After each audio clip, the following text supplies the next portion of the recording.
बिस्मिल्लाहिर्रहमानिर्रहीम, अस्सलाम वालेकुम नाज़रीन, सुबह बखैर एंड वेलकम टू सुनो पाकिस्तान। हमारे तमाम देखने वालों को जुमा मुबारक। मुझे कहते हैं उज़ैर मलिक और इस प्रोग्राम में हमेशा की तरह मेरे साथ मौजूद होती हैं नजफ राजा। और उम्मीद है, दुआ है आप जहाँ कहीं पे भी हों खुशी और सुकून के साथ ज़िंदगी गुजार रहे हों।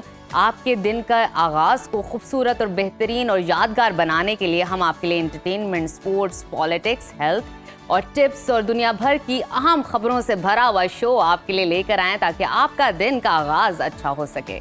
और जनाब, आप भी हमारे सफ़र का हिस्सा बन सकते हैं। सोशल मीडिया पर मौजूद हमारे डिफरेंट प्लेटफॉर्म्स हैं जो कि आपके लिए ही हैं। वहाँ पर आप उन्हें जाइए, लाइक करें, फॉलो करें। हमेशा की तरह प्रोग्राम का हम आगाज़ भी जो है वो मौसम से करते हैं, लेकिन उससे पहले अगर मौसम के हवाले से कुछ वैसे बात कर ली जाए तो आज सुबह सवेरे नजफ मौसम जो था वो खासा ठंडा था। मतलब आज जो धूप है ना वो नज़र नहीं आई कहीं भी, और सूरज ने आज दीदार भी नहीं करवाया।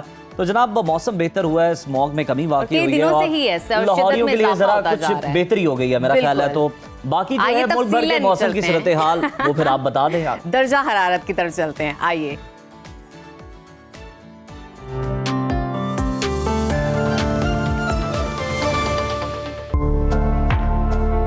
मुल्क भर में सर्दी की शदीद लहर बरकरार है। बलाई इलाकों में बर्फबारी से वादियां सफ़ेद मोतियों से चमकने लगी हैं और दर्जा हरारत पारा -15 डिग्री तक गिर गया। मुख्तलिफ शहरों में मौसम की क्या सूरत हाल है, आइए जानते हैं। सबसे पहले जिक्र करते हैं गिलगित बल्तिस्तान का, जहां जाड़ा जोबन पर है और बेशतर इलाके शदीद सर्दी की लपेट में हैं। गिलगित में दर्जा हरारत कम से कम -8 और ज्यादा से ज्यादा 2 डिग्री रहने का इम्कान है। स्कर्दू की बात करते हैं। स्कर्दू में कम से कम टेम्परेचर -15 और ज्यादा से ज्यादा 3 डिग्री रहने की तवक्को है। मौसम का हाल बताने वालों ने आइंदा 24 घंटों के दौरान गिलगित बल्तिस्तान में मौसम शदीद सर्द और मतला अबर आलूद रहने का इम्कान जाहिर किया है, जबकि चंद मकामात पर बारिश और बर्फबारी की पेशगोई की है। और अब आज़ाद कश्मीर की तरफ चलते हैं, जहां वादी में शदीद ठंड का राज है। दारुल हुकूमत मुजफ्फराबाद में कम से कम पारा 2 और ज्यादा से ज्यादा 19 डिग्री रहने का इम्कान है। महकमा मौसमियात के मुताबिक आइंदा 24 घंटों के दौरान आज़ाद कश्मीर में मौसम शदीद सर्द और बाज़ मकामात पर बारिश का इम्कान है। आगे बढ़ते हैं, आपके साथ शेयर करते हैं खैबर पख्तूनख्वा का मौसम,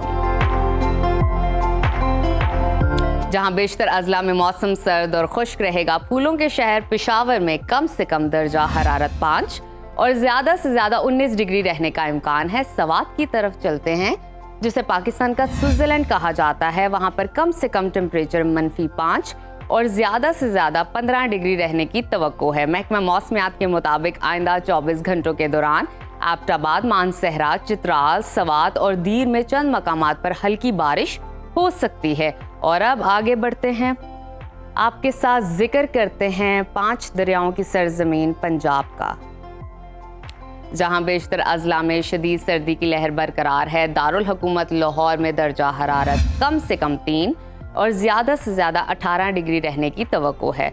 वफाकी दारुल हुकूमत इस्लामाबाद की तरफ चलते हैं, वहां पर कम से कम पारा 4 और ज्यादा से ज्यादा 20 डिग्री रहने का इम्कान है। मुल्तान की तरफ चलते हैं, वहां पर कम से कम टेम्परेचर 5 और ज्यादा से ज्यादा 21 डिग्री रहने की तवक्को है। महकमा मौसमियात ने आइंदा 24 घंटों के दौरान पंजाब के बाज़ मकामात पर बारिश हो सकती है, जबकि लाहौर, गुजरांवाला, फैसलाबाद, साहिवाल, मुल्तान, बहावलपुर समेत दीगर इलाकों में धुंध और स्मोक छाए रहने का इम्कान है।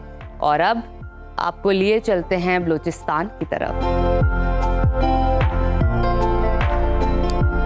जहां बेशतर इलाकों में सख्त सर्दी ने डेरे डाल लिए हैं। दारुल हुकूमत कोयटा का दर्जा हरारत कम से कम -4 और ज्यादा से ज्यादा 12 डिग्री रहने का इम्कान है। महकमा मौसमियात के मुताबिक आइंदा 24 घंटों के दौरान अक्सर अजला में मौसम सर्द और खुश्क रहने का इम्कान जाहिर किया गया है। और आखिर में हमेशा की तरह जिक्र करते हैं सुबह सिंध के मौसम का, जहां सर्द हवाओं से सर्दी की शिद्दत में इजाफा हो गया है। कराची में दर्जा हरारत कम से कम 12 और ज्यादा से ज्यादा 25 डिग्री रहने का इम्कान है। हैदराबाद की तरफ चलते हैं, हैदराबाद में कम से कम दर्जा हरारत 11 और ज्यादा से ज्यादा 24 डिग्री रहने की तवक्को है। महकमा मौसमियात ने आइंदा 24 घंटों के दौरान सिंध के बेशतर इलाकों में मौसम सर्द और खुश्क रहने की पेशगोई की है।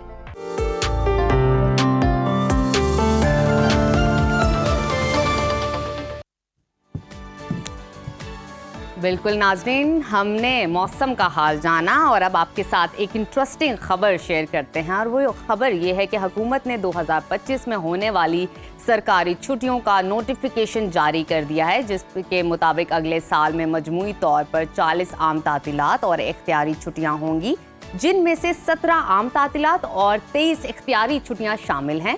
इन छुट्टियों की तफसील अब हुज़ैर आपको बताते हैं। जनाब, आपने मौसम की सूरत हाल बताई, मैं आपको छुट्टियों की तफसील बताता हूँ। तो काबीना डिवीजन की तरफ से एक नोटिफिकेशन जारी किया गया, जिसके मुताबिक 5 फरवरी 2025 को यौम कश्मीर, फिर 23 मार्च को यौम पाकिस्तान, फिर 1 मई को यौम मजदूर और 28 मई 2025 को यौम तकबीर की आम तातील होगी, यानी मई में 2 छुट्टियां। इसके अलावा 30 और 31 मार्च और 1 अप्रैल 2025 को ईद उल फितर की 3 छुट्टियां, जबकि 7 से 9 जून को ईद उल अज़हा की 3 छुट्टियां होंगी।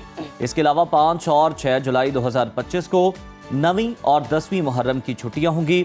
इसी तरह 14 अगस्त 2025 को यौम आज़ादी, फिर 5 या 6 सितंबर 2025 को ईद मिलादुन्नबी सल्लल्लाहु अलैहि वसल्लम और 9 नवंबर को यौम इकबाल की छुट्टी होगी। 25 दिसंबर को यौम कायद के साथ साथ क्रिसमस की आम तातील होगी, जबकि 26 दिसंबर 2025 को मसीही मुलाजिमीन के लिए यौम क्रिसमस के बाद की आम तातील होगी। बिल्कुल, और नोटिफिकेशन में कहा गया है कि साल 2025 के लिए इस्लामी छुट्टियां मुतवक्के तारीख के हिसाब से तय की गई हैं। चांद की रुयत के हिसाब से छुट्टियों का अलग नोटिफिकेशन भी जारी किया जाएगा। नोटिफिकेशन के मुताबिक साल 2025 में 1 जनवरी, 1 मार्च और 1 जुलाई को बैंकों की छुट्टियां होंगी। तो नजफ, मैंने तो आपको डिटेल में बता दिया कि 2025 में कौन कौन सी छुट्टियां होने वाली हैं। आपने प्लान बना लिया अपना कुछ? जी, मेरा इसके बाद बनेगा प्लान। इसके बाद प्लान बनेगा? आप जाके मेरा ख्याल है सोचेंगी। वैसे माइंड में चलना तो शुरू हो गया होगा ना? अच्छा, इस छुट्टी पे मैं ये करूंगी, इस महीने में 2 छुट्टियां ये करूंगी। तो जनाब, अपने पैगामात और राय जो है वो हमें जरूर भेजा करें। हम उम्मीद करते हैं कि 2025 की ये छुट्टियां आपके लिए खुशियों का बायस बने, सुकून का बायस बने। और ये भी याद रहे कि सरकारी छुट्टियों के हवाले से मजीद मालूमात और अपडेट्स के लिए आपने कहीं नहीं जाना, हमारे साथ जुड़े रहे। हम आपको मुस्तनद और मुकम्मल तौर पर जो है हकाइक से आगाह करेंगे कि जनाब छुट्टियां हो कब रही हैं। तो प्रोग्राम में मेरा ख्याल है अब आगे बढ़ते हैं और कुछ मुल्की हालात की बात करें। तो जनाब, सियासी सूरत हाल जो है वो भी आपके सामने है, और दूसरी जानिब हम देख रहे हैं कि पाकिस्तान ने बड़ा अच्छा प्रिंसिपल स्टैंड लिया, जिसकी ज़रूरत थी, जिसके बारे में बड़ा कहा जा रहा था। आलमी दबाव को मुस्तरद कर दिया है और हमने देखा कि बड़ी अच्छी स्ट्रेटजी थी। किसी किस्म की कोई बयानबाजी नहीं की गई पाकिस्तान की जानिब से, बल्कि अमल करके दिखाया गया, एक्शन लिया गया और सानिया 9 मई के मुजरिमान को सजाएं सुना दी गई हैं। सुप्रीम कोर्ट के फैसले की रोशनी में मिलिट्री कोर्ट ने सानिया 9 मई में मुलव्वस मजीद 60 मुजरिमों को 10 साल तक कैद बामुशक्कत की सजा सुना दी है। और सजा पाने वालों में बानी पीटीआई के भांजे हसन न्याजी समेत तहरीक इंसाफ के कई मकामी रहनुमा इसमें शामिल हैं। हुकूमत ने फैसले को खुशाइंद करार दिया है। वफाकी वजीर इत्तलात अता तारर कहते हैं कि मुल्क दुश्मनों का ख्वाब पूरा करने वाले मुजरिमों को शवाहिद पर सजाएं सुनाएंगे। राइट टू फेयर ट्रायल आलमी मुआहदों और कवानीन के ऐन मुताबिक है। उन्होंने 9 मई के मास्टरमाइंड को भी जल्द सजा देने और इन्हें कैफरे किरदार तक पहुंचाने का मुतालबा किया है। दूसरी जानिब मुज़ाकरात के मामले पर भी बड़ी पेशरफ्त सामने आ रही है। गुज़श्ता रोज मुज़ाकराती कमेटी ने अडयाला जेल में बानी पीटीआई से मुलाकात की। मुलाकात के दौरान बानी पीटीआई ने फिर अपने 2 मुतालबात दोहराए हैं और हुकूमत को 31 जनवरी तक मुज़ाकरात के मामले को मंतकी अंजाम तक पहुँचाने की डेडलाइन दे दी है। बिल्कुल, और इसी तमाम सूरत हाल पर बात करने के लिए इस वक्त हमारे साथ मौजूद हैं सीनियर रहनुमा पीटीआई शौकत यूसुफ ज़ई साहब। शौकत साहब, बहुत शुक्रिया आपके वक्त का। गाहे बगाहे हम आपसे तफसीलात लेते रहते हैं, अपडेट्स लेते रहते हैं। मुझे ये बताइए कि मुज़ाकराती कमेटी की बानी पीटीआई से मुलाकात हुई है और इसके बाद 31 जनवरी की डेडलाइन दे दी गई है। बानी पीटीआई हुकूमत के साथ मुज़ाकरात से कितने मुतमईन आपको महसूस हो रहे हैं या दिखाई दे रहे हैं? देखिए, मुतमईन इस हुकूमत से क्या हो सकता है, इसके पास इख्तियार तो है नहीं।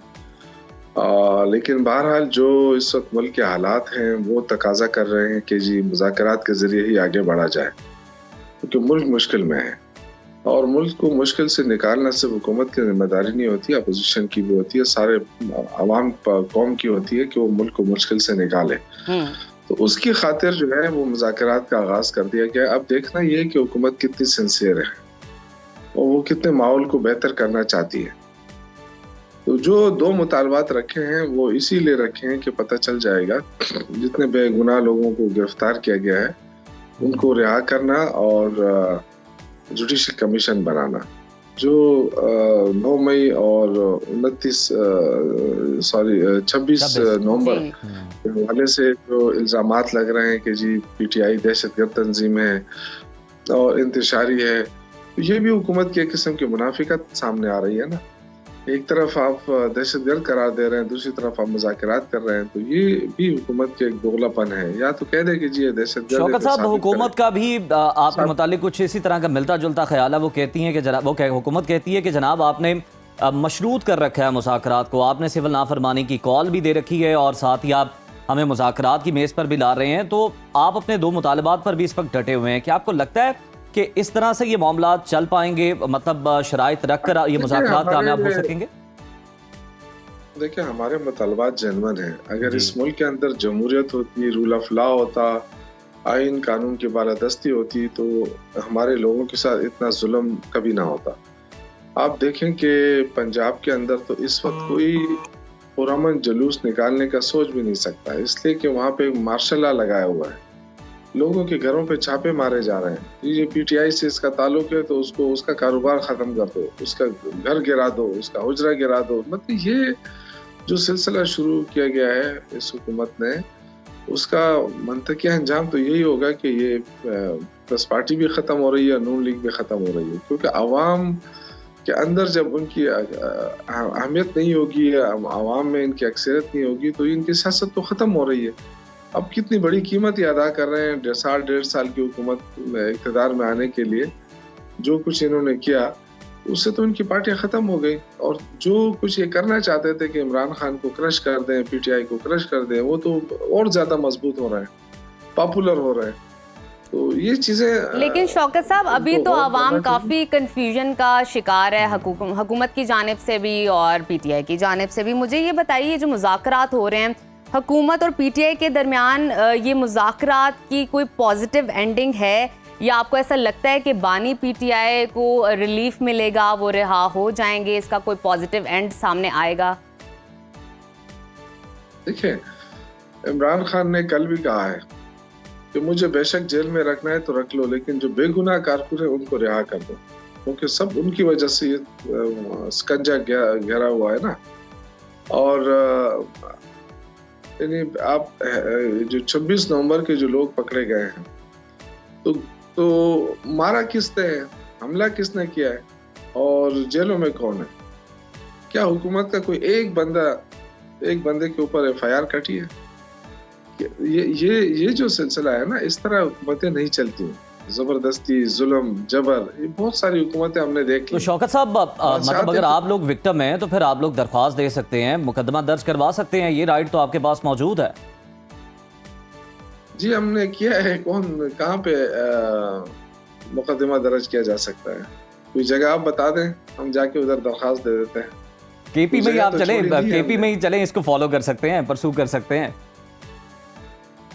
हाँ, लेकिन देखें, वो ये तो हम तो इंतकामी सियासत पे यकीन ही नहीं रखते हैं ना। ये कल जो इमरान खान ने कितना जबरदस्त बयान दिया, उन्होंने कहा कि अगर मेरे साथ जो जुल्म हुआ है, मैं आज ये ऐलान करता हूँ कि मैं उससे किसी को ना बदला लूंगा, ना बस मैंने सबको माफ कर दिया।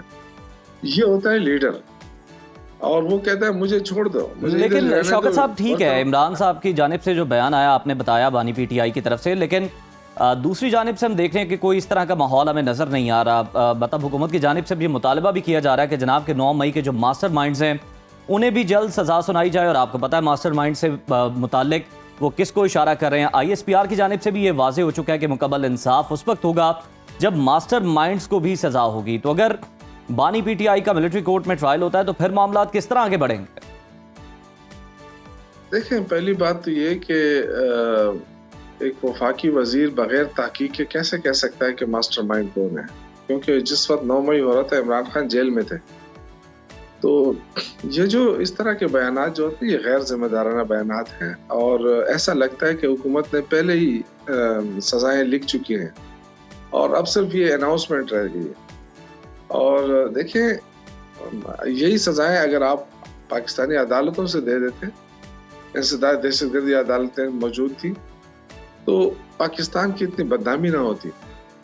लेकिन इंतकामी सियासत में हुकूमत इस हद तक आगे चली गई है कि उनको मुल्क की कोई फिक्र ही नहीं रही। आज पूरी दुनिया में इसके खिलाफ आवाज उठ रही है कि जी मिलिट्री कोर्ट से क्यों सजाएं दी गई हैं सिविलियन को, क्योंकि उसमें इंसाफ के तकाजे पूरे नहीं हो रहे। तो ये चीजें अब इतना अपने इदारे को हमने क्यों इतना बदनाम कर दिया। और शौकत साहब मेरी बात ये है कि जिन ममालिक से आवाज़ें उठ रही हैं वो तो बिल्कुल ठीक है, हम सुन भी रहे हैं, लेकिन हम इस चीज़ से भी तो वाकिफ़ है ना कि उनके अपने मुल्कों में क्या हो रहा है, कौन कौन से गैर कानूनी हिरासती मरकज़ हैं और वो किस तरह से चलाए जा रहे हैं। जी बिल्कुल, जो दहशतगर्दी के खिलाफ उनके कार्रवाइयाँ हैं, तो आप ये समझते हैं कि पीटीआई दहशतगर्द तंजीम? नहीं, मैं तो हरगिज़ नहीं समझता। फिर आप हम इस हवाले से ओपिनियन नहीं रख सकते। बिल्कुल 90% पाकिस्तानी जो है वो तहरीक इंसाफ को सपोर्ट कर रहे हैं, तो आप सारे सबको दहशतगर्द समझ रहे हैं। ये तो देखें ना, अब फर्क तो होना चाहिए ना। वो आप शौकत साहब, दहशतगर्द समझने का मकसद नहीं है, मकसद ये है कि आपको भी पता है कि वो सारे उन्होंने कोई दहशतगर्द नहीं अपने हिरासती मराकज़ में रखे हुए, यहीं से अफगानिस्तान से लोग गए हुए हैं जिन्हें उन्होंने रखा हुआ गैर कानूनी तौर पर, और जो लोग छूट के आए हैं उन्हें पता है कि उनके साथ किस तरह का सलूक किया गया, उन्होंने अपनी कहानी भी बयान की।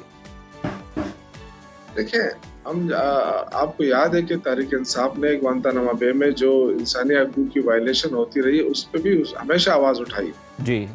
हम तो देखें, हमने तो जो भी जहां भी इंसानी हकूक़ की वायलेशन होगी उसके खिलाफ आवाज उठाएंगे, यही तो पार्टी की पॉलिसी है। शौकत साहब जरा क्विकली हमें बताइएगा इस हवाले से, पाकिस्तान के अंदरूनी मामलात में मगरिब की जाने से मुदाखलत की जा रही है, जैसे कि हम जानते हैं कि रिचर्ड ग्रेनल ने भी ये बात की थी कि बानी पीटीआई की रिहाई के हवाले से, और तहरीक इंसाफ इसका खैर मकदम भी कर रही हैं, हम ये भी देख सकते हैं। तो आपको नहीं लगता ये अंदरूनी मामलात में गैर मुल्की मुदाखलत पाकिस्तान के लिए नुकसानदेह साबित हो सकती है? नहीं तो फिर ऐसा कर लेना, पाकिस्तान को सारी दुनिया से निकाल के अलग एक मुल्क बना देना, किसी ट्रीटी में हिस्सा न ले, जो इंसानी हकूक़ की जो उस पे है मायदा किया हुआ है पूरी दुनिया के साथ, बड़े चैंपियन बना हुआ है, तो एक साइड पे हो जाए ना। बस कह दे कि जी हम हमारे यहाँ कोई इंसानी हकूक़ की ना वायलेशन मानते हैं ना इसको रोकते हैं, बस आप जाने और आपके इंसानी हकूक़ जाने। बस कह दे, इतनी गैरत अपने अंदर ले आए, बस कह दे उनसे, ये शहबाज शरीफ कह दे कि जी हम आपकी कोई बात नहीं मानते हैं क्योंकि हमारे इंसानी हकूक़ की वायलेशन से कोई ताल्लुक ही नहीं है।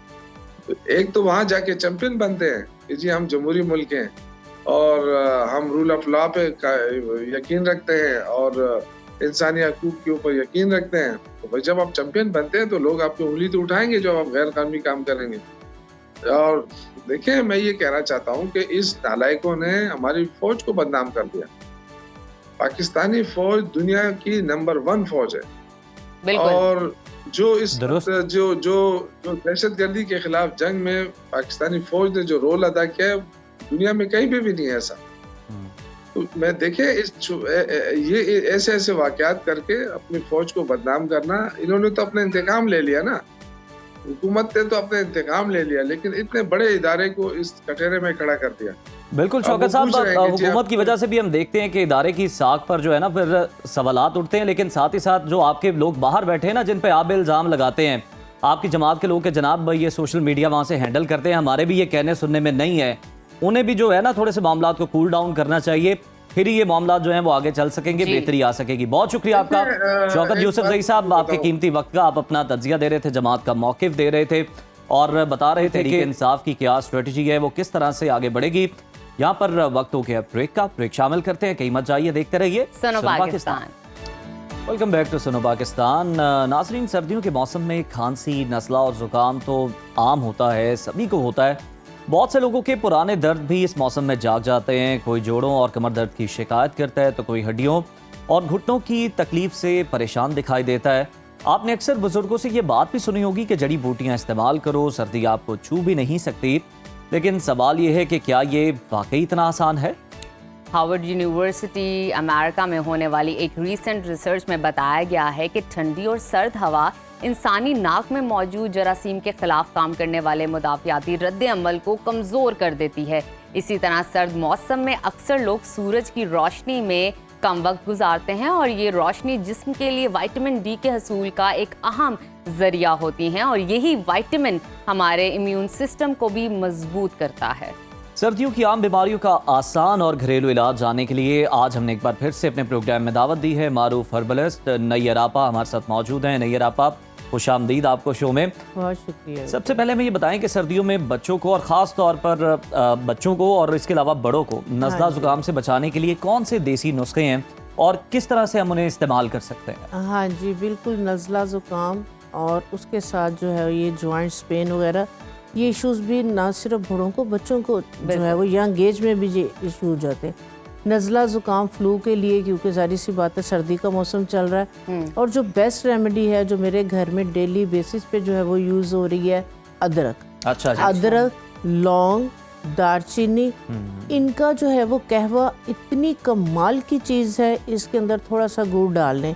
हनी आपको पता है कि खाली शॉर्टी ये नहीं जो चीजें है, आपने बताई हैं इंग्रेडिएंट्स, इनका तो अपना बड़ा अच्छा टेस्ट है, बहुत ज़बरदस्त। सबका। और बिल्कुल मसाला चाय आप देखें कितनी, आप कितनी अपनी चाय फायदेमंद के है। अंदर ही अगर जो है वो एक आध लौंग और साथ दालचीनी का टुकड़ा अगर आप ऐड कर लेंगे और गुड़ वाली आप चाय बना के पिए, क्या बात। तो वो आपको जो है वो सर्दी में भी जो है वो एक आपको प्रोटेक्ट करेगी। और दूसरे नंबर पे नज़ला ज़ुकाम इसके लिए भी बेहतर है। अदरक का टुकड़ा गुड़ साथ तो कहते डाल हैं लें, हाजमे के लिए भी बड़ा अच्छा है आपके। बहुत ज़बरदस्त है। बहुत बहुत ये जो आपका कंजेशन हो जाती है, आपका जो है वो रेशा बलगम खांस के, ये उसको भी जो है वो क्लीन करता है। टेस्ट भी अच्छा हो जाता है। और चाय का एक वो आदत होती है ना सर्दियों में, हर आधे घंटे के बाद, एक घंटे के बाद गरम बस चाय। अच्छा आपा, मुझे ये बताइए, ये शिकायत सबको ही रहती है, मस्कुलर पेन या हड्डियों में दर्द होना, जी, सर्दियों में स्पेशली। आप जी। धूप में बैठ रहे हो, नहीं बैठ रहे, आप ऑफिस में जो भी हो, आपकी मस्कुलर पेन एक बहुत रहेगी शोल्डर और ये स्पाइनल कॉर्ड के साथ, और साथ ही साथ आपकी बोन्स में दर्द रहेगा। बिल्कुल कोई ऐसा ऐसा ही है। कहवा बताएं कि हड्डियों को आराम आ जाए,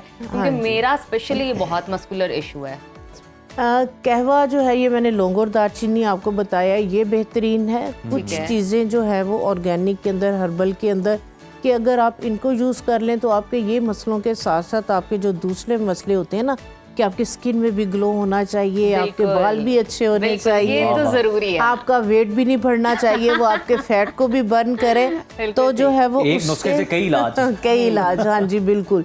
जो लौंग है ना, इसके इतने जो है वो मिरेकल इसके बेनिफिट्स हैं, फ़ायदे हैं, कि अगर आप 2 लौंग का जो है वो कहवा, 2 लौंग किसी भी तरह से कंज्यूम कर लें, लौंग का पाउडर बना के रख लें, बिल्कुल जैसे एक बड़ी चुटकी होती, थोड़े से हनी में मिक्स करके उसको ले लें। अच्छा। अगर आपको क्योंकि टेस्ट कुछ होता थोड़ा सा है लोगों तेज है को, लौंग का ना। तेज है, हाँ। तो अगर आप उसको जो है वो ऊपर से आप जो है वो नीम गर्म जो है वो पानी पी लेते हैं, तो इससे भी जो है वो बहुत रिलीफ मिलता है। प्लस जो मेथरे हैं, मेथरे इतने अमेजिंग जो है वो चीज़ है इन तमाम इश्यूज़ के लिए। आप देखें जब हम मेथरों को भिगो देते हैं तो ये एक लेस सी छोड़ते हैं, तो ये वो हार्मोन है कि जो आपकी इन इश्यूज़ के लिए, इन प्रॉब्लम के लिए, आपकी स्किन को ग्लो करने के लिए, आपकी हड्डियों में दर्द है, आपके जोड़ों में दर्द है, बॉडी पेन है, प्लस शुगर को जो है ये कंट्रोल करता है, आपको पता है मेथरों का। और इसके साथ अगर आप एक चुटकी जो है वो साथ कलौंजी की डाल लेंगे, तो ये जो है वो आपको पता है कि कलौंजी के कितने फ़ायदे हैं, कि मौत के अलावा हर चीज़ का इलाज है। तो इनको जो है वो अगर आप इसका पाउडर बना के रख लें, अगर आपने 1 पाव जो है वो मेथरे लिए, इसके अंदर 1 टेबलस्पून जो है वो कलौंजी डाल के इसका पाउडर आप बना के रख लें, तो इसको भी आप जो है वो हनी के अंदर मिक्स करके ले लें। क्योंकि पानी के अंदर जो है वो कहवा मैंने देखा है कि ना मोस्टली जो है ना वो लोग उसके टेस्ट की वजह से जो है ना उसके बेनिफिट्स को नहीं देखते हैं कि इसका टेस्ट और नहीं ये अच्छा कहवा है। है, करना और मुश्किल है ज्यादा ऐसे क्वांटिटी में ज्यादा लेना पड़ेगा तो वो नहीं पीते। नहीं कुछ ऐसे भी पीते। होते हैं कि वो पीते भी हैं तो नाक बंद करके नहीं होते हैं जबरदस्ती। ऐसे ही है। तो इसको आप हनी में मिक्स करके आधी चाय की चम्मच जो है वो, बल्कि इसी के अंदर आप हनी डाल के एक मजून सा बना के रख लें। बिल्कुल ठीक है, ठीक है। टेस्ट आधी भी चाय की बेहतरीन। चम्मच आप इसकी ले, ऊपर से आप जो है वो नीम गर्म पानी पी लें, उसमें आप लेमन स्क्वीज कर ले, विटामिन सी मिल जाएगा, तो ये बेहतरीन है। उसके बाद जो है वो आज मैं इन सीड्स का जो है ये ज़रूर जिक्र करूँगी। कौन सी सीड्स हैं ये हालून के सीड्स भी कहते हैं, हालून हब्बुल के इरशाद भी कहते हैं, हलीम सीड्स भी बोलते हैं। ओके। सही। ये जोड़ों की दर्दों के लिए, ये आपकी बॉडी के अंदर कहीं पे भी आपके मसल्स में पेन है, आपके जॉइंट्स में पेन है, आपकी हड्डियों में पेन है, और जिस वजह से पेन है, जो भी मिनरल्स की, विटामिन्स की आपकी बॉडी में डेफिशिएंसी है, उसके लिए ये कमाल की चीज़ है। अच्छा। तो ये इतने सस्ते हैं कि आपको आराम से हर पंसारी की दुकान से मिल जाते हैं। उन्हें आप हलीम सीड के हैं तो जो है वो इजीली दे आपको देंगे जो है ये आराम से हलीम का नाम जो है ना वो इजी है ना, इसलिए मैं उस पर ज्यादा बाकी सारे focus- जरा मुश्किल थे, दिक्कत होगी लोगों को तो उसमें। इसका भी तरीका का ये बिल्कुल जिस तरह से आप चिया सीड वगैरह भिगोते हैं और ये जी। अपनी जी, लेस जी, छोड़ती जी। हैं, तो ये भी इसी तरह से अपनी लेस, इसका जो है इसको कम से कम 6 से 7 घंटे पहले आपको जो है वो 1 गिलास पानी के अंदर सिर्फ 1 चाय की चम्मच एक चाय आपने का इसकी भिगोनी, क्योंकि सर्दियों के अंदर वेट लॉस करने का सबसे बेहतरीन जो है ना टाइम होता है। तो अगर आप 1 चाय सर्दियों का में तो ये बढ़ तो जाता है मुश्किल लोगों है का। मेरे हाथ बढ़ में जाता है सर्दियों क्योंकि वो में। गर्म चीजें, मछलियाँ, आपने फ्राई फूड चीजें को कैसे कंट्रोल करना है जब आपके सामने इतने मजेदार हलवा जाते होंगे? हाँ जी, कैसे आप बिल्कुल। कंट्रोल करेंगे? तो अगर ये चीजें चल रही हैं तो 1 चाय का चम्मच अगर आप इसको ज्यादा नहीं लेना, ठीक है, ज्यादा क्वांटिटी। जिनका हाई ब्लड प्रेशर है वो इसको यूज नहीं करें, प्रेग्नेंट वीमेंस जो है वो इसको नहीं ये लें। गरम है इसका मतलब? जी जी जी, कोई ठीक क्रॉनिक डिजीज है तो वो इसको अवॉइड करें, ठीक है। और जिनको एक्ने का इशू है वो कर सकते वो हैं, ले क्योंकि वो भी सकते गर्मी से ही हैं। होती जी है। जी, नहीं वो ले सकते वो हैं। ले वो इसको सकते हैं। 1 चाय की चम्मच क्वांटिटी लेनी, क्योंकि ठीक है। सर्दियों के अंदर एक्ने की प्रॉब्लम तो नहीं बेसिकली होती 2 है। लोगों से लोगों को आपने मना किया, एक बीपी के पेशेंट, दूसरे जी जी प्रेग्नेंट जी, जो women। प्रेग्नेंट वीमेन कोई क्रॉनिक डिजीज है ठीक तो है। वो भी इसको नहीं लें। यहाँ तो- माहिर मौलिद से आप मशवरा कर सकते हैं। हाँ जी बिल्कुल। तो इसका अगर आप 1 दिन छोड़ के बेशक 1 दिन ले लें, आप देखेंगे कि आपकी स्किन बहुत ग्लो करेगी। आपके बाल ड्राई डैमेज हो रहे हैं, टूट रहे हैं, ये उसके अंदर जो है वो शाइन लेके आएगा, बालों को गिरने से रोकेगा। और प्लस जो है वो जो भी जॉइंट्स पेन वगैरह है, मस्कुलर पेन है, उसके लिए ये बेहतरीन है। उसके बाद मैं जो जिक्र करना चाहूँगी कि जिसको जो है ना वो हमारी अब जो न्यू जनरेशन है, खैर हमने अपने टाइम में तो बहुत ज़्यादा अपने घर में देखा, मेरे घर में भी चल रहा है, सर्दियाँ स्टार्ट होते साथ ही जो है ना वो जॉइंट्स की जो है ना वो यखनी जो है ना ये हमारे घर में ख़त्म नहीं होती थी। अच्छा। जो गुट होते हैं, जो जॉइंट्स होते हैं, चाहे बकरे के चाहे गाय के, ये सस्ता तीन जो है ये कोलेजिन है। तो कोलेजिन आप देखें सप्लीमेंट्स कितने एक्सपेंसिव है, कितने महंगे हैं। तो अगर आप जो है ये इसको हल्की सी आंच पे 4-5 घंटे के लिए जो है वो इसकी यखनी निकालें, इस पे लहसुन डाल दें, थोड़ा सा अदरक डाल दें, लौंग दालचीनी डाल के, नमक डाल के, ये जो आप आजकल सूप पी रहे हैं ना, मैं जस्ट आप आपकी बात को जरा मजेदार टेस्ट- करूं कि आप पाए खा लें। पाए मैं आप सर्दियों में पाए खा लें, पाए का शोरबा पी पाए का बस। शोरबा पी ये लें। आपने इसलिए कहा कि 4-5 घंटे गैस पता नहीं आती भी है ना। रख के भूल जाएं। हाँ जी बिल्कुल, मैं कहती हूँ कि अगर आपकी वक्त से पहले बुढ़ापा आ रहा है, रिंकल्स आ रही हैं, जोड़ों में दर्द, अभी एज नहीं है, 20-25-30 साल के बच्चे हैं, लड़कियां हैं, छोटे लड़के छोटे से, हैं, ज़्यादा नहीं। बिल्कुल कंप्यूटर पे बैठे हुए हैं, काम उनका बहुत ज़्यादा जो है वो जहनी काम है और सारा दिन जो है वो बैठ के फोकस करना है उसके ऊपर, नहीं भी काम कर रहे स्टडी का या कोई, तो वो गेम आपा चल ये रही हो, तो चीजें होगी सारी खुराक की, मतलब इनटेक करने। हाँ जी। इसके अलावा हम देखते थे कि बड़े बुजुर्ग जो थे ना, हम देखते थे कि वो कुछ चीजें बॉडी पे भी अप्लाई, कोई ऑयल भी इस तरह के जी, तैयार किए जाते थे बिल्कुल। सर्दियों में खास, जिसकी वो मालिश करते थे। बिल्कुल बिल्कुल, उसके लिए जो है वो वाला जो ऑयल है, जिसमें से मैंने लौंग दालचीनी की बात की, आप क्या जी। करें कि सफ़ेद तिलों का तेल सफेद तिलों का और जो है कैस्टर ऑयल, ये ठीक है। और अलसी का तेल, अलसी ये का तेल। पंसारी की दुकान से आपको आराम से जो है ना, मिल जाएगा। अब तो मैंने देखा है पंसारी लोग जो है ना, क्योंकि बड़ी सस्ती और जो है ना पोर्टेबल सी जो पहले है वो, पंसारी वाले आपा बहुत सस्ते होते थे, बहुत cheap अब महंगे थी, हो आपको गए ये हैं। हाँ चीजें दे- जी। अब वो महंगे हो गए, महंगे क्योंकि हो उनको गए। ना यूट्यूब के थ्रू आपने पता महंगा चल कर गया दिया है। उन्हें। उन्होंने कहा भैया हमारे पास जो हाँ चीजें बहुत जी। महंगी हैं। हाँ आपने जी। अफादियत बता के ना चीजें।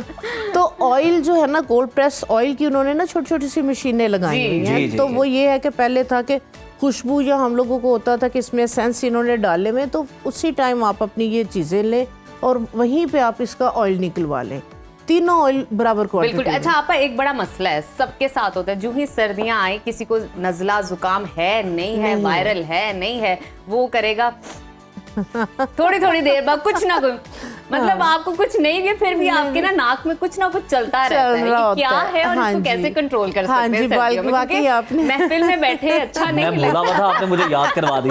क्योंकि हम कर रहे होते हैं मुझे भी अब लग थोड़ी रहा है थोड़ी मुझे देर करने की जरूरत है। बाद। ये क्या है, कैसे कंट्रोल इसके लिए जो है ना डिफ्यूजर जो है ना, ये सर्दियों के अंदर नहीं भी है ना, लेकिन वो मस्ट होना चाहिए, जी। ठीक है। उसके अंदर जो है वो आप थोड़ी सी जो है वो लौंग डाल दें, दालचीनी डाल दें, पेपरमिंट डाल दें, बिल्कुल। लेमन आप डाल दें उस पानी के अंदर, और उसकी स्टीम जो है ना वो आपके पूरे घर के अंदर या जहाँ पे आप बैठे हुए हैं या सो रहे हैं, सही आप अपने बेडरूम में ही अगर आप उसकी जो है वो स्टीम, तो आप 2 या 3 घंटे भी आप ये वाली स्टीम ले लेते हैं, ठीक है। तो आपका ये वाला जो इशू है ना, तो आपके साइनस में जो भी ब्लॉकेज वगैरह आ रही है, जिस वजह से जो है ना हमें ये प्रॉब्लम हो रही होती है, तो वो जो बलगम है या रेशा है वो आपका जो है वो डिज़ोल्व हो जाएगा। और आप क्या करें कि आप अपनी जो है ना पॉकेट के अंदर या अपने बैग के अंदर आप कॉटन ले लें। कॉटन के अंदर आप जो है वो एसेंशियल ऑयल, जिस तरह से मैंने आपको बताया इजीली, आप उसके अंदर लौंग और दालचीनी के चंद ड्रॉप्स जो है ना वो डाल के उसको आप जो है वो रैप करके रख लें। आप अगर बैग के अंदर आप उसको, अगर ये इशू हो रहा है, आप निकाले उसको इनहेल करें। ओ जबरदस्त। आप इनहेल करेंगे, आपका 1-2 घंटे बहुत सुकून से जो है ना ये इसके साथ जो है ना वो गुजर जाएंगे, क्योंकि इसका जो अरोमा है ये आपके जो है ना जो भी कंजेशन है साइनस की, उसको जो है ये रिलीव करता है। और फिर जो है ना ये आदत भी कुछ हो गई है। तो बड़ा मतलब अच्छा मुतबादिल आपने बताया आप एंटीबायोटिक्स ले रहे हैं और इस तरह की चीजें ले रहे हैं। अवॉइड करें एंटीबायोटिक्स जो है ना, ये सबसे ज्यादा आपका जो इम्यून ऑलरेडी मौसम की वजह से वीक हो रहा होता है, एंटीबायोटिक्स उसको और ज्यादा वीक कर देती हैं। तो ये जो मैंने आपके साथ लौंग, और ये स्ट्रॉन्ग हमारा एंटीबायोटिक है। उसके बाद हल्दी ले लें, गोल्डन मिल्क जो है ना, हल्दी जो है ये अच्छा, इसका लोगों को होता है कि पता नहीं फ्लेवर कैसा होगा। मेरे घर में ये बनता है। आप क्या करें कि अगर आपकी ज़्यादा फैमिली, अब जैसे हम 5 लोग हैं, तो मैं क्या करती हूँ, आधा किलो दूध के अंदर 1 गिलास पानी का डालती हूँ, क्योंकि खालिश दूध आता है मेरे घर। 1 खाने का चम्मच हल्दी का डाल के उसको मैं हल्की सी आंच पे जो है वो 10-15 मिनट के लिए पका लेती हूँ। अच्छा। उसके बाद जो है वो मैं वैसे चीनी वगैरह नहीं डालती उसके अंदर। 1 चुटकी उसके अंदर जो है वो काली मिर्च की जो है वो मस्त डालनी है, ताकि जो हल्दी है ना बादी खत्म, और जो एब्जॉर्प्शन जो है, जो हमें हल्दी की जो है वो प्रॉपर्टीज चाहिए, तो वो एब्जॉर्ब हो जाती है बड़ी इजीली। तो ये वाला दूध आप लें, जस्ट लाइक ऐसे लगेगा जैसे वनीला का जो है वो फ्लेवर है, कोई हल्दी की स्मेल नहीं, कोई मसाले की नहीं, कोई टेस्ट उसका बहुत अच्छा है। तो अगर आप इन चीजों को अपने घर के अंदर जो है वो इम्प्लीमेंट कर लेंगे, और बच्चों को चीजें आप बताती हैं वो सारी हमारे घर के ही मसाले हैं जो हम यूज करते हैं, बस तरतीब हम आपको आपा के थ्रू बता देते हैं कि आपने इस तरह और इतने मिकदार में चीजों का इस्तेमाल करना है, ऑयल में बनाना है या उबालना है या कहवा बनाना है। बहुत शुक्रिया आपा, आपकी मौजूदगी का हमें हमेशा फायदा होता है और हमारे नाज़रीन को भी। और हमारे हेल्थ सेगमेंट में जनाब इतनी जबरदस्त आज जो है वो चीजें आप लोगों को पता चल गई हैं। आप तो ज्यादा सीख गई हैं मुझे लगता है, और आपके लिए भी आज बड़ी फायदेमंद टिप करने वाली है। बहुत शुक्रिया आपका। तो नाज़रीन अभी वक्त है छोटी सी ब्रेक का, आपने कहीं नहीं जाना, देखते रहिए सुनो पाकिस्तान। 27 दिसंबर एक आम सा दिन था, मगर 2007 में आज ही के दिन रावलपिंडी के लियाकत बाग में दहशतगर्दी का एक ऐसा अंधोनाक वाकया पेश आया जिसने इस दिन को हमेशा के लिए नाकाबिले फरामोश बना दिया। जी हाँ, आज पाकिस्तान की बल्कि दुनिया की अजीम रहनुमा मोहतरमा बेनज़ीर भुट्टो शहीद की 17वीं बरसी है। 27 दिसंबर को शदीद सिक्योरिटी खदशात के बावजूद पीपल्स पार्टी की चेयरपर्सन बेनज़ीर भुट्टो ने लियाकत बाग रावलपिंडी में इंतखाबी जलसा किया। वापसी पर लियाकत बाग चौक में नारे लगाते जियालों को अपनी एक झलक दिखाने और नारों का जवाब देने के लिए बम प्रूफ गाड़ी के सनरूफ से अपना सर बाहर निकाला तो पहले गोलियां चली, भगदड़ मची, फिर एक जोरदार धमाका हो गया, जिससे पाकिस्तान में जमहूरियत की ये मजबूत और तवाना आवाज हमेशा हमेशा के लिए खामोश हो गई। दुख्तर मशरिक का लक़ब पाने वाली बेनज़ीर भुट्टो को आलम इस्लाम की पहली खातून सरबराह होने का एजाज भी हासिल है। मोहतरमा बेनज़ीर भुट्टो की बरसी के मौका पर आज घड़ी खुदाबख्श में जलसे का इनेकाद किया जा रहा है, जिससे सदर आसिफ अली जरदारी, बिलावल भुट्टो समेत पीपल्स पार्टी की मरकजी कायदीन खिताब करेंगे। बेनज़ीर भुट्टो शहीद को खिराज अकीदत और उनकी सियासी जद्दोजहद और कुर्बानियों को खिराज तहसीन पेश करेंगे। शहीद मोहतरमा बेनज़ीर भुट्टो की सियासी जद्दोजहद पर बात करने के लिए हमारे साथ मौजूद हैं पीपल्स पार्टी के सीनियर रहनुमा ताज हैदर साहब। सर, बहुत शुक्रिया आपके वक्त का। कहिएगा कि आज साबिक वज़ीर आज़म मोहतरमा बेनज़ीर भुट्टो की 17वीं बरसी मनाई जा रही है। मुल्की सियासत का ये नाकाबिले फरामोश दिन है। इस दिन के हवाले से आप खास तौर पर क्या कहना चाहेंगे? मैं जरा पस मंजर पे जाऊंगा जी। और जिस जमाने में उन्होंने पार्टी की क़यादत संभाली, थोड़ा सा मैं उसका भी जिक्र करना चाहूंगा कि किस तरीके से एक फौजी डिक्टेटर ने भुट्टो साहब को शहीद किया, कत्ल किया उनको, और उसके बाद किस कदर मजालिम भुट्टो खानदान पे और आम कारकुनों पे पीपल्स पार्टी के कायदीन के ऊपर किए गए। मेरे ख्याल से ये इतने बड़े मजालिम हैं जिनकी मिसाल दुनिया में नहीं मिलती। लेकिन उस माहौल के अंदर भी बीवी साहब शहीद में हिम्मत नहीं आ रही, और वो जो उन्होंने अपने वालिद से वादा किया था, और पार्टी का जो उसूल है कि जमहूरियत हमारी सियासत है और ताकत के सरचश्मा अवाम है, उस पर चलते हुए आगे बढ़ती रहे। उन्होंने जितने दुख बर्दाश्त किए, जिस तरीके से उनके भाइयों की शहादत हुई, जिस तरीके से जरदारी साहब एक तवील अरसे तक जेल में रहे और अपने बच्चों से दूर रहे, जिस तरीके से जिलावतनी उन्होंने काटी, ये तमाम जो है तारीख का हिस्सा है जी। और ये है कि इन तमाम दुखों और के बावजूद वो साबित कदमी से अपने रास्ते पे चलती रहीं और बड़ी दिलेरी के साथ उन्होंने पार्टी की क़यादत की। मैं समझता हूँ कि उन्होंने जो एक इब्तिदा की वो ये थी कि उन्होंने ये समझाया कि ताकत इत्तेहाद में है, ताकत इंतशार में नहीं है। बिल्कुल। और उन्होंने हर एक को साथ लिया और सियासी ताकत को जमा किया, यानी MRD की तहरीक में जिस तरीके से उन्होंने पूरा एक इत्तेहाद सियासी जमातों का बनाया। पहले मरहले में उन्होंने अपनी पार्टी के जो कारकुन थे, जिन पे मजालिम हो रहे थे, जो नाउमीद हो चुके थे, जो बिखर चुके थे, उनको जमा किया पार्टी के झंडे के तले, और फिर उसके बाद दूसरी सियासी जमातों से राब्ता किया और उनको इस बात पे कायल किया कि हम सबको ये आमरीत के खिलाफ जद्दोजहद करनी चाहिए और MRD की बनाए। बिल्कुल हैदर साहब, आपने बिल्कुल ठीक कहा। मोहतरमा वैसे भी एक क्रिस्मेटिक पर्सनालिटी की मालकिन थी। अगर बात की जाए, बेनज़ीर भुट्टो मुस्लिम दुनिया की पहली मुसलमान खातून वज़ीर आज़म थी। वो दुनिया की अजीम और मिसाली लीडर थी। इस हवाले से उनकी बरसी के मौका पर आप क्या पैगाम देना चाहेंगे?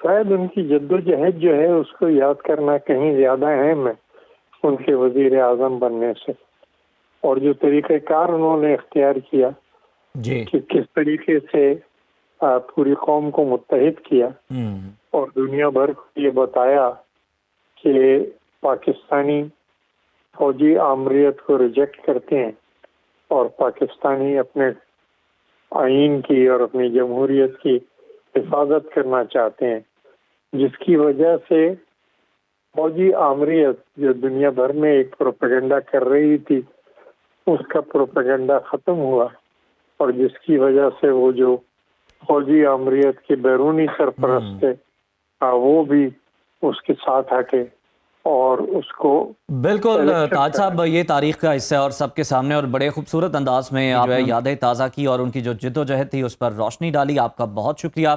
नाज़रीन, यहाँ पर अब वक्त हो गया प्रोग्राम में ब्रेक का। ब्रेक के बाद आपसे दोबारा मुलाकात होती है। देखते रहिए सुनो पाकिस्तान। ब्रेक के बाद आपको खुश आमदीद कहते हैं। जनाब, आज हमारे अगले गेस्ट जो हैं उनका ताल्लुक बरे-सग़ीर पाक व हिंद की नामवर रूहानी शख्सियत और सूफी शायर हज़रत सुल्तान बाहू की 10वीं पीढ़ी से है। वो ना सिर्फ पाकिस्तान के मशहूर घुड़सवार और नेज़ाबाज हैं, बल्कि ऑफ रोड जीप रैलीज के भी अलमबरदार हैं। वो घुड़सवारी के फ़रोग के कायम इक्वेस्ट्रियन फेडरेशन ऑफ पाकिस्तान के सदर की हैसियत से इस खेल को मुल्क में नई बुलंदियों तक लेकर गए। इसके अलावा वो एशियन इक्वेस्ट्रियन फेडरेशन के टेंट पैगिंग डिपार्टमेंट को भी चेयर करते हैं और इस कदीम और शानदार खेल को दुनिया भर में मकबूल बनाने में अहम किरदार अदा कर रहे हैं। तो जनाब हमारे साथ मौजूद हैं, मल्टी टैलेंटेड पर्सनैलिटी हैं और वन एंड ओनली जनाब साहबजादा सुल्तान मोहम्मद अली साहब। सर, आपको वेलकम करते हैं सुनो पाकिस्तान में। खुश आमदीद। आप बहुत शुक्रिया सर। आप बड़ा ज़बरदस्त काम कर रहे हैं। ये नेज़ाबाजी घुड़सवारी को आप हम देख रहे हैं कि जनाब पूरे एशियाई सतह पर फ़रोग देने के लिए काम कर रहे हैं।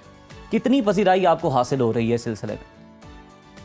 बिस्मिल्लाहिर्रहमानिर्रहीम। सबसे पहले तो मैं सुनो टीवी का और आप सब दोस्तों का बहुत शुक्रिया अदा करता हूँ। अल्हम्दुलिल्लाह घुड़सवारी चूँकि हमारे कल्चर का हिस्सा है बड़े सग़ीर में, पाक व हिंद के अंदर, और हमारे देहातों में और गांव में, इवन के पहले तो शहरों में भी ट्रैवलिंग के लिए आपके पास घोड़ों के अलावा और कोई ऑप्शन नहीं होता था। तो आहिस्ता आहिस्ता हम हॉर्स से हॉर्स पावर की तरफ सफ़र ये तय हुआ। लेकिन नेज़ाबाजी जो है वो हमारे इस इलाके में, इस खित्ते के अंदर बहुत ज़्यादा मकबूल है। बल्कि अगर मैं ये कहूँ कि दुनिया में सबसे ज़्यादा जो नेज़ाबाज हैं उनकी तादाद पाकिस्तान के अंदर है तो शायद ये गलत ना हो, क्योंकि तकरीबन कोई 8 से 10 हज़ार के करीब ऐसे घुड़सवार हैं जो नेज़ाबाजी में बाकायदा हिस्सा लेते हैं। और पाकिस्तान की जो टीम है, टाइम के साथ साथ हमने अल्हम्दुलिल्लाह मेहनत की और अल्लाह ताला ने उसमें हमें बहुत कामयाबियाँ अता फरमाई। हमारी टीम ने दुनिया के बहुत सारे बड़े मुकाबलों के अंदर मेडल्स लिए, और जो अभी साउथ अफ्रीका के अंदर वर्ल्ड कप हुआ था जी, उसमें भी पाकिस्तान ने रनर अप रहा और 570 स्कोर के साथ सऊदी अरेबिया से हमारा सिर्फ 11 स्कोर का फ़र्क था और हम वर्ल्ड कप में रनर अप रहे। तो बहुत ज़्यादा पजीराई भी मिली है, इस खेल को फ़रोग़ भी मिला है, नए लोग भी इस शौक़ को अपना रहे हैं, शहरों के अंदर भी हमें बहुत ज़बरदस्त रिस्पॉन्स मिल रहा है। बिल्कुल। अच्छा हज़रत, आप अभी नेज़ाबाजी का जिक्र कर रहे हैं, हमें ये बताइए कि पाकिस्तान में नेज़ाबाजी का, जैसे कि हम सब जानते हैं कि सबसे बड़ा क्लब आप बना चुके हैं, आपको इस क्लब को बनाने के पीछे एक तो मोटिव क्या है? क्योंकि हम कोई भी काम करते हैं ज़िंदगी में, एक पीछे मंजर होता है, एक मोटिव होता है, मकसद होता है। मकसद क्या है और ये तजर्बा, ये जो एक्सपीरियंस आपने किया, ये सब कुछ कैसा रहा है अब तक? वैसे तो जी हम पूरी जो घुड़सवारों की फैमिली है और फिर ख़ास तौर पे नेज़ाबाज की, तो हमारा हर एक के साथ बहुत एहतराम का और बड़ा एक ज़बरदस्त एक फैमिली की तरह इन्वायरमेंट होता है जी। तो लेकिन ये क्लब इसलिए बनाए जाते हैं ताकि इस खेल को ज़्यादा बेहतर ऑर्गेनाइज़ किया जाए। तो ये लाया जा सके जी।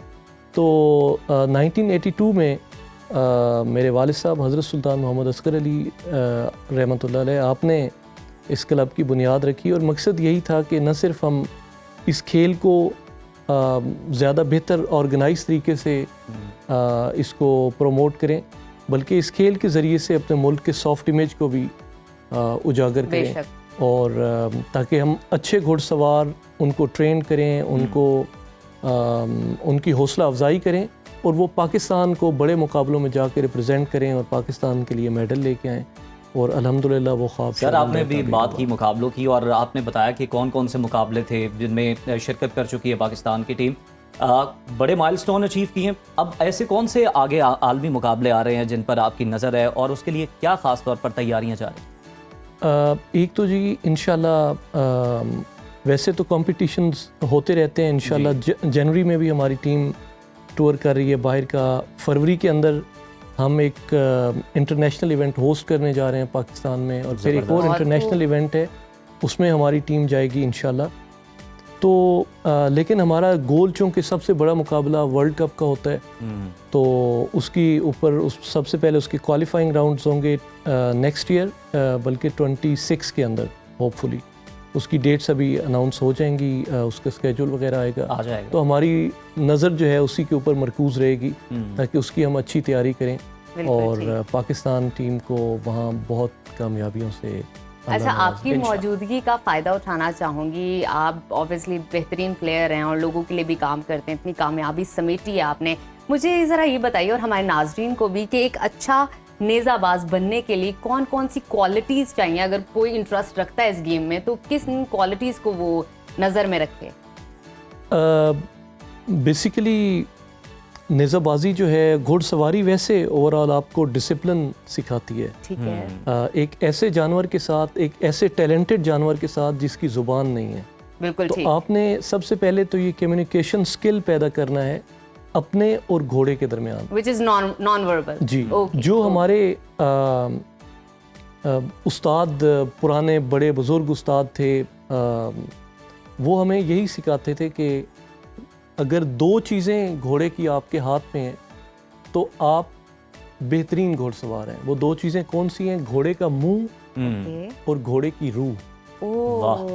वेरी तो डीप। अगर उसकी रेंज तो आपके हाथ में है, उसकी लगामें आपके हाथ में है, लेकिन अगर उसका रूह आपके साथ नहीं है, वो आपकी बात दिल से नहीं मान रहा, तो वो आप कहीं ना कहीं स्ट्रगल कर रहे होंगे। तो सबसे पहले तो अपना बॉन्ड जो है इस जानवर के साथ आपको डेवलप करना पड़ता है। आप जितना टाइम देंगे, जी, सिर्फ सीट टाइम के वक्त नहीं कि जब आप राइडिंग कर रहे हैं तो आप घोड़े के साथ टाइम गुजारें, उसके अलावा उसके पैडक के अंदर जब जैसे हम कहीं बंधा हुआ है, आप उसके साथ अपना वक्त गुजारें जी। और सीट टाइम ज़्यादा से ज़्यादा दें।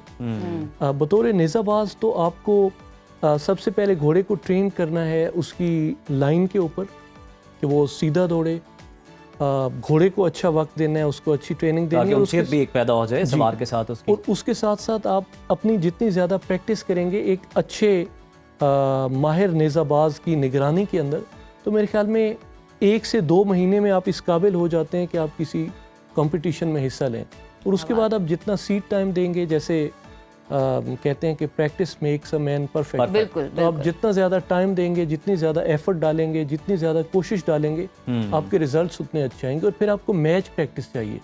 ये नहीं हो सकता कि घर में आप हर रोज़ प्रैक्टिस करते रहें और जब आप किसी बड़े मुकाबले में जाएं तो साफ ज़ाहिर है मुकाबले का एक इन्वायरमेंट ही डिफरेंट बिल्कुल है। ठीक, बिल्कुल तो आप जितने ज़्यादा मैच प्रैक्टिस करेंगे आप उतने अच्छे। अच्छा सर, ज़रा ये भी बताइएगा कि नेज़ाबाजी के लिए ख़ास तौर पर अगर हम बात करें, किस नस्ल के घोड़े होते हैं जो कि बड़े बेहतरीन होते हैं, समझे जाते हैं, आप उनका इंतखाब करते हैं, और क्या वो यहाँ ब्रीड होते हैं या फिर बाहर से मंगवाए जाते हैं? मेरी अगर राय पूछे, मैं तो जी। सबसे ज़्यादा अपनी देसी जो हमारी ब्रीड है अच्छा। पाकिस्तान की, इसको मैं सबसे ज़्यादा पसंद करता हूँ। और हमारी फैमिली में एक ब्रीड आ रही है, उसको हम शियन ब्रीड कहते हैं, जो कि पिछले तकरीबन कम से कम 400 साल से हमारी फैमिली में ही है। जी। मैं सबसे ज़्यादा राइड भी उसी के ऊपर करता हूँ, और मेरा सबसे ज़्यादा बॉन्ड भी शियन ब्रीड के घोड़ों के साथ। पसंदीदा आपके? क्या बात लेकिन ओवरऑल पाकिस्तान की जो हमारी ब्रीड है, देसी ब्रीड है, वो बहुत ज़्यादा मकबूल है। बाहर से हमारे जितने गेस्ट आते हैं, फॉरेनर्स आते हैं, वो बहुत ज़्यादा इसको पसंद करते हैं। लेकिन नेज़ाबाजी करने के लिए तो एक्चुअली 2 ऐसे डिसिप्लिन्स हैं जिनको हम फ़रोग देने की कोशिश कर रहे हैं। एक है ड्रेसाज और एक है शो जंपिंग। उसके ऊपर अब इंशाल्लाह हम काम कर रहे हैं। जी। हमने एक ड्रेसाज के बहुत बड़े कोच से मुलाकात की और हमने उनसे कहा कि हम ड्रेसाज को पाकिस्तान में फ़रोग देना चाहते हैं।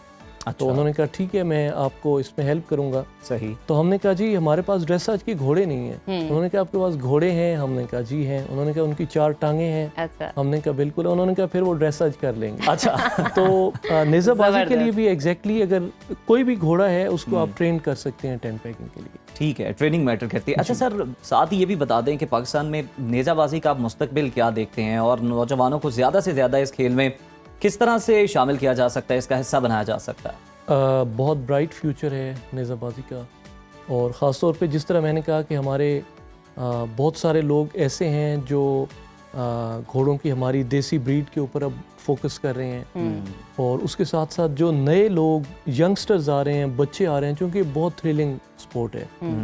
बहुत कम ऐसे स्पोर्ट हैं जिनमें इतना ज़्यादा एक्शन आपको देखने में मिलता है, ख़ास तौर पे घुड़सवारी के अंदर। तो वो नेज़ाबाजी, और उसके साथ साथ हमारा चूँकि हम इक्वेस्ट्रियन फेडरेशन ऑफ पाकिस्तान है, तो जितने भी इक्वेस्ट्रियन डिसिप्लिन्स हैं वो हमारे साथ लिंक हैं। तो हमारी कोशिश है कि हम तमाम जो डिसिप्लिन्स हैं उनके ऊपर फोकस करें, और उसमें अभी हॉर्स बैक आर्ची के हमने इंटरनेशनल कोचेस बुलाए, उस खेल को भी हम फ़रोग दे रहे हैं, हॉर्स बैक आर्ची को। नेज़ाबाजी ऑलरेडी हमारे पास है, जंपिंग के ऊपर हम काम कर रहे हैं, ज़बरदस्त। इंड्योरेंस के ऊपर, बल्कि बाहर यूएई वगैरह में सबसे ज़्यादा अगर मैं कहूँ कि पाकिस्तान के राइडर्स हैं तो गलत नहीं होगा। मेरे ख्याल में कम से कम 300 से 400 राइडर्स हैं जो इंड्योरेंस की डिफरेंट कॉम्पिटिशन में यूएई में पार्टिसिपेट। क्या बात है। अच्छा, आप क्या आपकी राय जानना चाहेंगे, आपका ख्याल जानना चाहेंगे इस हवाले से कि पाकिस्तान में नेज़ाबाजी के फ़रोग के लिए हुकूमत को किन इक़दामात करने की ज़रूरत है? अगर फौरी इक़दामात किए जाएं तो आपकी प्रेफरेंस में वो कौन कौन से स्टेप्स? आप लोग तो ऑलरेडी बहुत ज़्यादा कर रहे हैं, कर भी चुके हैं। हुकूमत से क्या एक्सपेक्टेशन है? सबसे ज़्यादा जो हमें हेल्प चाहिए, एक तो जो हम बड़े इंटरनेशनल इवेंट्स ऑर्गेनाइज करते हैं, उनके अंदर हुकूमत की सरपरस्ती और सपोर्ट की ज़रूरत है। ठीक है। और उसके साथ साथ हुकूमत से ज़्यादा मैं समझता हूँ कि दो चीज़ों को इनमें पार्टिसिपेट करने की ज़रूरत है। एक जो हमारे मीडिया हाउसेस हैं, जिस तरह आप अभी इसको सपोर्ट कर रहे हैं जी, सोनो टीवी इसको सपोर्ट कर रहे हैं, और इसके साथ साथ जो बाकी हमारे टीवी चैनल्स हैं, जो स्पोर्ट्स के चैनल्स हैं, उनकी तरफ से हमें सपोर्ट की ज़रूरत है, ताकि ज़्यादा से ज़्यादा मल्टीनेशनल कंपनीज इसके अंदर अपना हिस्सा डालें, अपनी कोशिश डालें, उनकी तरफ से हमें सपोर्ट मिले, ताकि हम जो हमारे अच्छे टैलेंटेड राइडर्स हैं उनको हम सपोर्ट करके इंटरनेशनल स्टेजेस के ऊपर लेके जा सकें, ताकि वो पाकिस्तान के एक ज़बरदस्त खिलाड़ी की हैसियत से अपना लोहा मनवाएं। अच्छा सर, एक और चीज़ है बड़ी इंटरेस्टिंग, बड़ा ट्विस्ट है। मतलब आप घुड़सवार, आपकी पूरी फैमिली उसमें शौक है घुड़सवारी का सबको, नेज़ाबाजी के मुकाबले भी उसमें भी पार्टिसिपेट करते हैं। सर ये ऑफ रोड जीप रैलीज की तरफ आप किस तरह से आ गए? और मैं बल्कि यानी शाहिद हूँ, मैंने आपको जीप भगाते नहीं बल्कि उड़ाते भी देखा है जीप रैली भावलपुर में।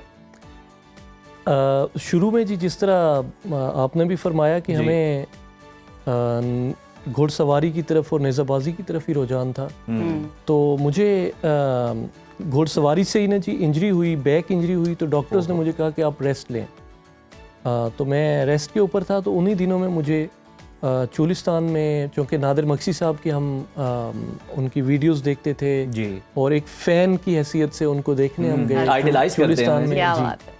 तो जब उनको जाके देखा और वहाँ पे इन्वायरमेंट देखा, बहुत ज़्यादा सपोर्टिव मुझे लगा, तो और मुझे नज़र आया कि अगर मैं इस खेल को अपनाऊं तो मैं अपने मुल्क को भी रिप्रेजेंट कर सकता हूं, और ये खेल चूँकि नौजवानों में बहुत ज़्यादा मकबूल है, तो हम कोशिश कर सकते हैं कि हम पाकिस्तान के सॉफ्ट इमेज को उजागर करें, दुनिया को दिखाएं कि पाकिस्तान में किस तरह के सहरा है, और पाकिस्तान के ऑलरेडी ड्राइवर्स कर रहे हैं सर, बड़ा ज़बरदस्त का। तो उससे ये मोटिवेशन मिली, और 2014 में जी मैंने पहली रेस देखी, और 2015 में मैंने पहली रेस में पार्टिसिपेट किया, और 2016 में मैंने पहली चोलिस्तान रैली विन की। वाह क्या बात है, यानी बहुत खूब, बहुत खूब। दैट मीन्स आपने बहुत सारी कामयाबी हासिल की है। और बतौर खिलाड़ी आपसे जानना चाहेंगे, कोई ऐसी सक्सेस होती है, कोई ऐसी कामयाबी होती है, कोई ऐसा स्टेप होता है जिस पे खुद इंसान को एक फ़ख्र हासिल होता है कि यार ये मैंने काम बहुत इंसान भी बेहतरीन दंग रह जाता है कि किया है और मतलब ये मैंने- मेरी कामयाबी बहुत इंपॉर्टेंट रही है। वो कौन सी कामयाबी थी? वैसे तो जी हर मुकाबले में जब आप कुछ अचीव करते हैं, इवन कि आप तीसरी पोजीशन में भी आते हैं, बल्कि ये चूँकि इंड्योरेंस रैली है, 200 से 500 किलोमीटर्स तक की ऑफ रोड रैलीज होती हैं हमारी, तो उस रैली को फिनिश करना भी एक अचीवमेंट है। बिल्कुल ठीक। बट आप बिल्कुल किसी भी पोडियम पे आते हैं तो आपको वो एक हौसला अफजाई अपने आप को भी मिलती है कि आपने ये अचीवमेंट ली है, आप पोडियम के ऊपर आए। बट मेरे ख्याल में चोलिस्तान चूँकि हमारा सबसे बड़ा इवेंट है, और जो मैंने पहली चोलिस्तान रैली विन की थी, मेरे ख्याल में उसकी बहुत ज़्यादा खुशी थी। और उससे भी ज़्यादा मैं अगर कहूँ तो मैंने जो सबसे पहली रैली में पोडियम लिया था वो थी झल मक्सी की 2015। जबरदस्त। मुश्किल तो तरीन वो जो ट्रैक। फर्स्ट बात पोडियम है। था, वो जो फर्स्ट ट्रॉफी थी, मेरे ख्याल में उसकी फील ही डिफरेंट एक्सपीरियंस ही और होगा। तो सर अब भी फरवरी में गालिबन आने वाली है जीप रैली भावलपुर में, क्या तैयारियां उस सिलसिले में, क्या आपकी प्रैक्टिस चल रही है, और किस तरह के जो ख़ास तरीके हैं वो अपनाए जा रहे हैं, गाड़ियों को किस तरह रेडी किया जा रहा है, ज़रा वो भी नाज़रीन के साथ शेयर करते हैं। बिल्कुल, अभी चूँकि झल मक्सी रैली फिनिश हुई है जी, तो उसके बाद मेरी गाड़ी का उधर ब्रेकडाउन भी हो गया था, तो हम कोशिश कर रहे हैं कि गाड़ी को फिक्स करें ज़्यादा, क्योंकि चोलिस्तान की लंबी रेस है, पाकिस्तान की सबसे बड़ी रैली है 500 किलोमीटर की, और सबसे ज़्यादा स्पेक्टेटर्स भी इसको देखने आते हैं, और सबसे ज़्यादा हमें सपोर्ट मिलती है। अकॉर्डिंग टू कमिश्नर बहावलपुर तकरीबन 4 लाख के करीब लोग इस रैली को देखने जाते हैं डेजर्ट में, और वो हम विटनेस करते हैं कि डेजर्ट के अंदर ट्रैफिक जैम होता है। बिल्कुल होता है। तो इंशाल्लाह कोशिश करेंगे कि एक अच्छे स्पिरिट के साथ जाएं, और एम चूँकि सिर्फ पाकिस्तान है, पाकिस्तान की पॉजिटिव इमेज है, पॉजिटिव पाकिस्तान इमेज का। है, उसको हम उजागर करना चाहते हैं। तो कोशिश करेंगे कि एक ज़बरदस्त मुकाबला पेश करें, जितने भी लोग वहाँ पे देखने के लिए आते हैं उनको एक अच्छे खेल से महसूस करें। अच्छा, आपको एक सिचुएशन देते हैं, जिस सिचुएशन के वैसे हाइपोथेटिकल सिचुएशन देनी नहीं चाहिए, लेकिन चलें। फॉर इंस्टेंस, एक तरफ घुड़सवारी है और दूसरी तरफ आपकी जीप रेसिंग है। आपको एक दुनिया में या एक लाइफ में एक ऐसा मौका आता है जब आपको दोनों स्टेप में से एक स्टेप, एक गेम सेलेक्ट करना है, वो कौन सा होगा? किसको प्रेफरेंस और देंगे? क्यों होगा ये भी बता दीजिएगा साथ में। मेरे ख्याल में जी मैं समझता हूँ कि दोनों खेल मुझे बहुत ज़्यादा लेकिन पसंद कोई है, एक होता है ना थोड़ा सा लेकिन ज्यादा। मेरे ख्याल में मैं घुड़सवारी की तरफ जाऊँगा। और घुड़सवारी की तरफ से। और वजह मेरे ख्याल में जो घोड़े के ऊपर भागते हुए घोड़े पे जो आपको जो फील मिलती है ना, वो दुनिया क्या की बात किसी और राइड में नहीं है। सर वो सवार को तो फील मिलती है, देखने वालों को भी बड़ा जो है ना वो ऐसे। दिलचस्प बिल्कुल। लग रहा होता है। तो बड़ा एक जबरदस्त है कि आप एक कदीम खेल को भी लेकर चल रहे हैं, जदीद खेल को भी आपने अपना लिया है। तो सर ये जीप रैली का आप क्या मुस्तकबिल देखते हैं, और अब मुस्तकबिल में कौन से आलमी मुकाबले हैं जहाँ पे आपको लगता है कि हमारे प्लेयर्स जा सकते हैं, वहाँ पे विन कर सकते हैं, पाकिस्तान का नाम रोशन कर सकते हैं? बाहर से जितने भी रेसर्स आते हैं ना जी यहाँ जी। पे, वो हमारे ड्राइवर्स की स्किल्स को भी बहुत ज़्यादा अप्रिशिएट करते हैं, लेकिन जिस दलेरी के साथ हमारे ड्राइवर्स गाड़ी चलाते हैं, वो कहते हैं कि इतनी दलेरी में हम बहुत कम देखते हैं। बड़े इवेंट्स, इंटरनेशनल इवेंट्स, तो सबसे बड़ी रैली जो है वो डकार में होती है, और वो किसी भी ऑफ रोड रैली रेसर का ड्रीम हो सकता है कि वो डकार में जाए, बट वो चूँकि बहुत ज़्यादा वहाँ पे मुश्किल भी है, क्वालिफाई करना ही बड़ा मुश्किल है उसके टीम लिए। के साथ जाना, फिर वो एक्सपेंसिव भी है, तो वो बगैर स्पोर्ट के नहीं हो सकता। तो इंशाल्लाह अल्लाह ने चाहा तो हमें वो स्पोर्ट मिलेगी हुकूमत की तरफ से भी और मल्टीनेशनल कंपनीज की तरफ से भी, ताकि हमारे रेसर्स वहाँ जाकर इंशाल्लाह। पार्टिसिपेट कर सकें। बिल्कुल ठीक। अच्छा जनाब, हमें ये भी बताइए कि ख़वातीन के हवाले से इस गेम के अंदर, घुड़सवारी के अंदर कितने मौक़े हैं पाकिस्तान में? जी, पाकिस्तान में भरपूर मौक़े हैं। हमारी पाकिस्तान के जितने भी इंटरनेशनल इवेंट्स होते हैं उनमें भी हमारी ख़वातीन जाके पार्टिसिपेट करती हैं और बड़ी अच्छी इनकी परफॉर्मेंस है। लेकिन चूँकि अभी ये ज़्यादा अरसा नहीं हुआ इस खेल को शुरू हुए ख़वातीन के शोबे में, तो इसमें अभी और ज़्यादा मेहनत की ज़रूरत है, लेकिन मैं पूरी उम्मीद हूँ कि इंशाल्लाह पाकिस्तान इसमें भी अपना लोहा मनवाएगा। बिल्कुल ठीक है। पाकिस्तान यकीनन इसमें अपना लोहा मनवाएगा। ख़वातीन भी जो है ना इसमें बड़ा अच्छा रोल प्ले कर रही हैं, हम देख रहे हैं नेज़ाबाजी में।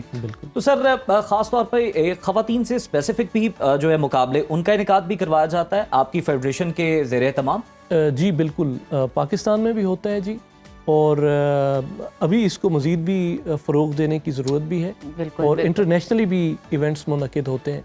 साल में 1 या 2 बड़े ऐसे मुकाबले मुनक़िद होते हैं इंटरनेशनल। बिल्कुल ठीक। बहुत शुक्रिया आपकी आमद का। आपकी आमद हमारे लिए बहुत ख़ास रही है। हमें बहुत सारी चीज़ें सीखने का और जानने का मौका मिला हमें भी, और डेफिनेटली हमारी नाजरीन को भी खेल के हवाले से कि पाकिस्तानी लोगों में और पाकिस्तान में बहुत पोटेंशियल है इस हवाले से। एक से ज्यादा खेलों के बारे में नो डाउट, नो डाउट। तो अभी वक्त हुआ है नाजरीन छोटी सी ब्रेक का। आपने कहीं नहीं जाना, देखते रहिए सुनो पाकिस्तान।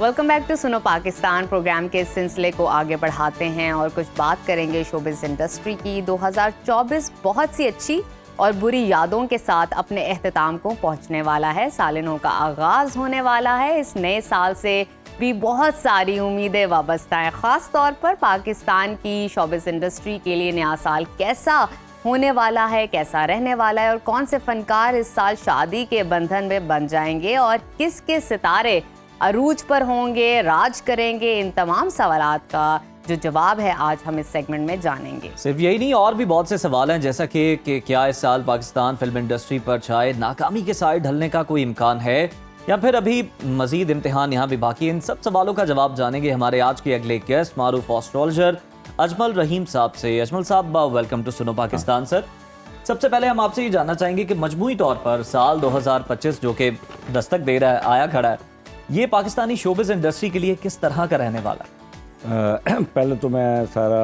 एक बात शुरू करूँगा। डिस्क्लेमर से कहते हैं कि ये जो गायब का इल्म है वो सिर्फ अल्लाह ताला को पता है, और हमारा नहीं है कि इसको ये उस ज़ुमरे में लें। ये एक रीडिंग होती है, रीड करना किसी चीज़ को, जैसे तो इसको ये प्रेडिक्शन ना समझे, जस्ट किसी का एनालिसिस करना on the basis of scientific knowledge बड़ा ज़रूरी था ये डिस्क्लेमर, ताकि ये वो बाद में वो लोग कहते हैं कि जी गायब का इल्म अल्लाह के पास ज़रूरी है। बड़ा अच्छा किया आपने डिस्क्लेमर दे दिया इसका। तो जब कोई चीज़ किसी चीज़ को पढ़ के बंदा बताता है ना, तो वो गायब नहीं होती, वो रिटर्न चीज़ है। जैसे डॉक्टर अल्ट्रासाउंड से बता देता है, या ECG से बता देता है, या स्टेथोस्कोप लगा के आपकी हार्ट की बीट देख के, ठीक है ना। तो this is consider it as such. दूसरा, मैं आई वाज एक्सपेक्टिंग कि आप पाकिस्तान के हालात पूछेंगे, लेकिन आपने आता ही मुझे ना Showbiz वो industry। शो बिजनेस का। देखिए नए साल की खुशी आने वाली है, हम चाहते हैं जरा कुछ लाइट चीजें लोगों के साथ परेशानी ना शेयर हो। करें जो वो पसंद करते हैं, जिनको तो शौक है। जब वो शाम को मुझे डेटा मिला जी। तो वो फिर मैंने नेट से भी चेक किया तो 3-4 वो डिफरेंस भी आए जिसके ना, तो मैं इसलिए जिन जिन का आप पूछेंगे उनके लिए माजरत ख्वाह हूँ। जो भी होगा वो आपकी नेट की डेट ऑफ बर्थ पे बेस्ड होगा। ओके। अब वो वहाँ पे सही है तो तो फिर सही रीडिंग होगी। कोशिश होगी मैं अच्छी बातें तो ही मन पे बताऊं। मत ले। जी, आप सवाल शुरू करें। ओवरऑल इंडस्ट्री के बारे में सर अच्छा बता दें कि 25 देखें, में किस तरह पाकिस्तान की का इंडस्ट्री जो फिल्म इंडस्ट्री या पाकिस्तान 5वां घर डील करता है, और 5वां घर का जो लॉर्ड है वो जुपिटर वो ऑलरेडी नेगेटिव बैठा है, ठीक है। तो हमेशा आपको पता है इंडस्ट्री हमारी उस तरह फ्लरिश नहीं करती जिस तरह दूसरे मुल्कों की करती है। अब क्योंकि 30 जुलाई को जुपिटर तब्दील होके, ठीक है, 12वें घर में जाएगा, और 12वें का ही एक ट्राइन होती है जिसे अल्लाह की रहमत कहते हैं, पॉजिटिव कर देता है आपके चौथे घर में। तो मिड ऑफ 2025 आप यू विल ऑब्जर्व के बूस्ट मिलेगा इंडस्ट्री को, थोड़ा बहुत भी नहीं, बहुत बड़ा बूस्ट मिलेगा। वाह, वाह, वाह। कोई ना कोई पड़ोसी मुल्क को टक्कर दे देंगे। हाँ, कोई ऑस्कर अवार्ड तक जाएगा कोई ना अरे कोई वाह, अंदाज। जबरदस्त। आपने यानी कि खुशखबरी दी। वो जुपिटर ने उस चौथे घर को बहुत पॉजिटिव कर दिया, कर देना है। क्या बात है। तो इस दफ़ा इंशाल्लाह ताला इनके लिए खुशखबरी है। अच्छा, वैसे भी अब आपने नोट किया होगा कि इंडस्ट्री में पढ़े लिखे लोग आ गए। बिल्कुल जी ठीक, हाँ, बिल्कुल जी ठीक। हाँ, ये बड़ा जबरदस्त एक चेंज है। जो हारोस्कोप बनाए थे, मैं बड़ा परेशान हुआ कि ये इतने पढ़े लिखे और इतने अच्छे लोग इंडस्ट्री में आए हुए, नहीं तो पहले तो गंडासे ही थे सारे। अच्छा अजमल साहब, आप लोगों की बात करें, पर्सनालिटीज़ की बात करें, तो हम भी उन्हीं की बात कर लेते हैं। दुर्रे शाह के हवाले से बताइएगा। उनकी डेट ऑफ बर्थ है 14 जनवरी 1996, कैप्रिकॉन है ये। जी, जी। अब नया साल इनके लिए कैसा रहेगा, क्योंकि 2024 तो बहुत अच्छा था। नहीं, 2024 में वो दबाव का शिकार रही हैं। अच्छा। और वो उनके डोमेस्टिक कह लें कि मे बी उनके वालिद साहब को प्रॉब्लम आया ज़हनी दबाव में। अच्छा, आर्टिस्ट जब भी ज़हनी दबाव में आता है ना तो ज्यादा क्रिएटिवनेस हो जाती है, उसमें ज्यादा वो काम करता है। बिल्कुल। इनका 11 जनवरी के बाद ये ऐसे होगा जैसे 20 मन की बोरी उनके सर से बोझ उतर जाएगा। अरे वाह। और अब ये जब नेक्स्ट प्रोग्राम में आएंगी तो ये लहराती हुई, रोते हुए प्रोग्राम नहीं करेगी और बड़े अच्छा। खुश प्रोग्राम करेगी।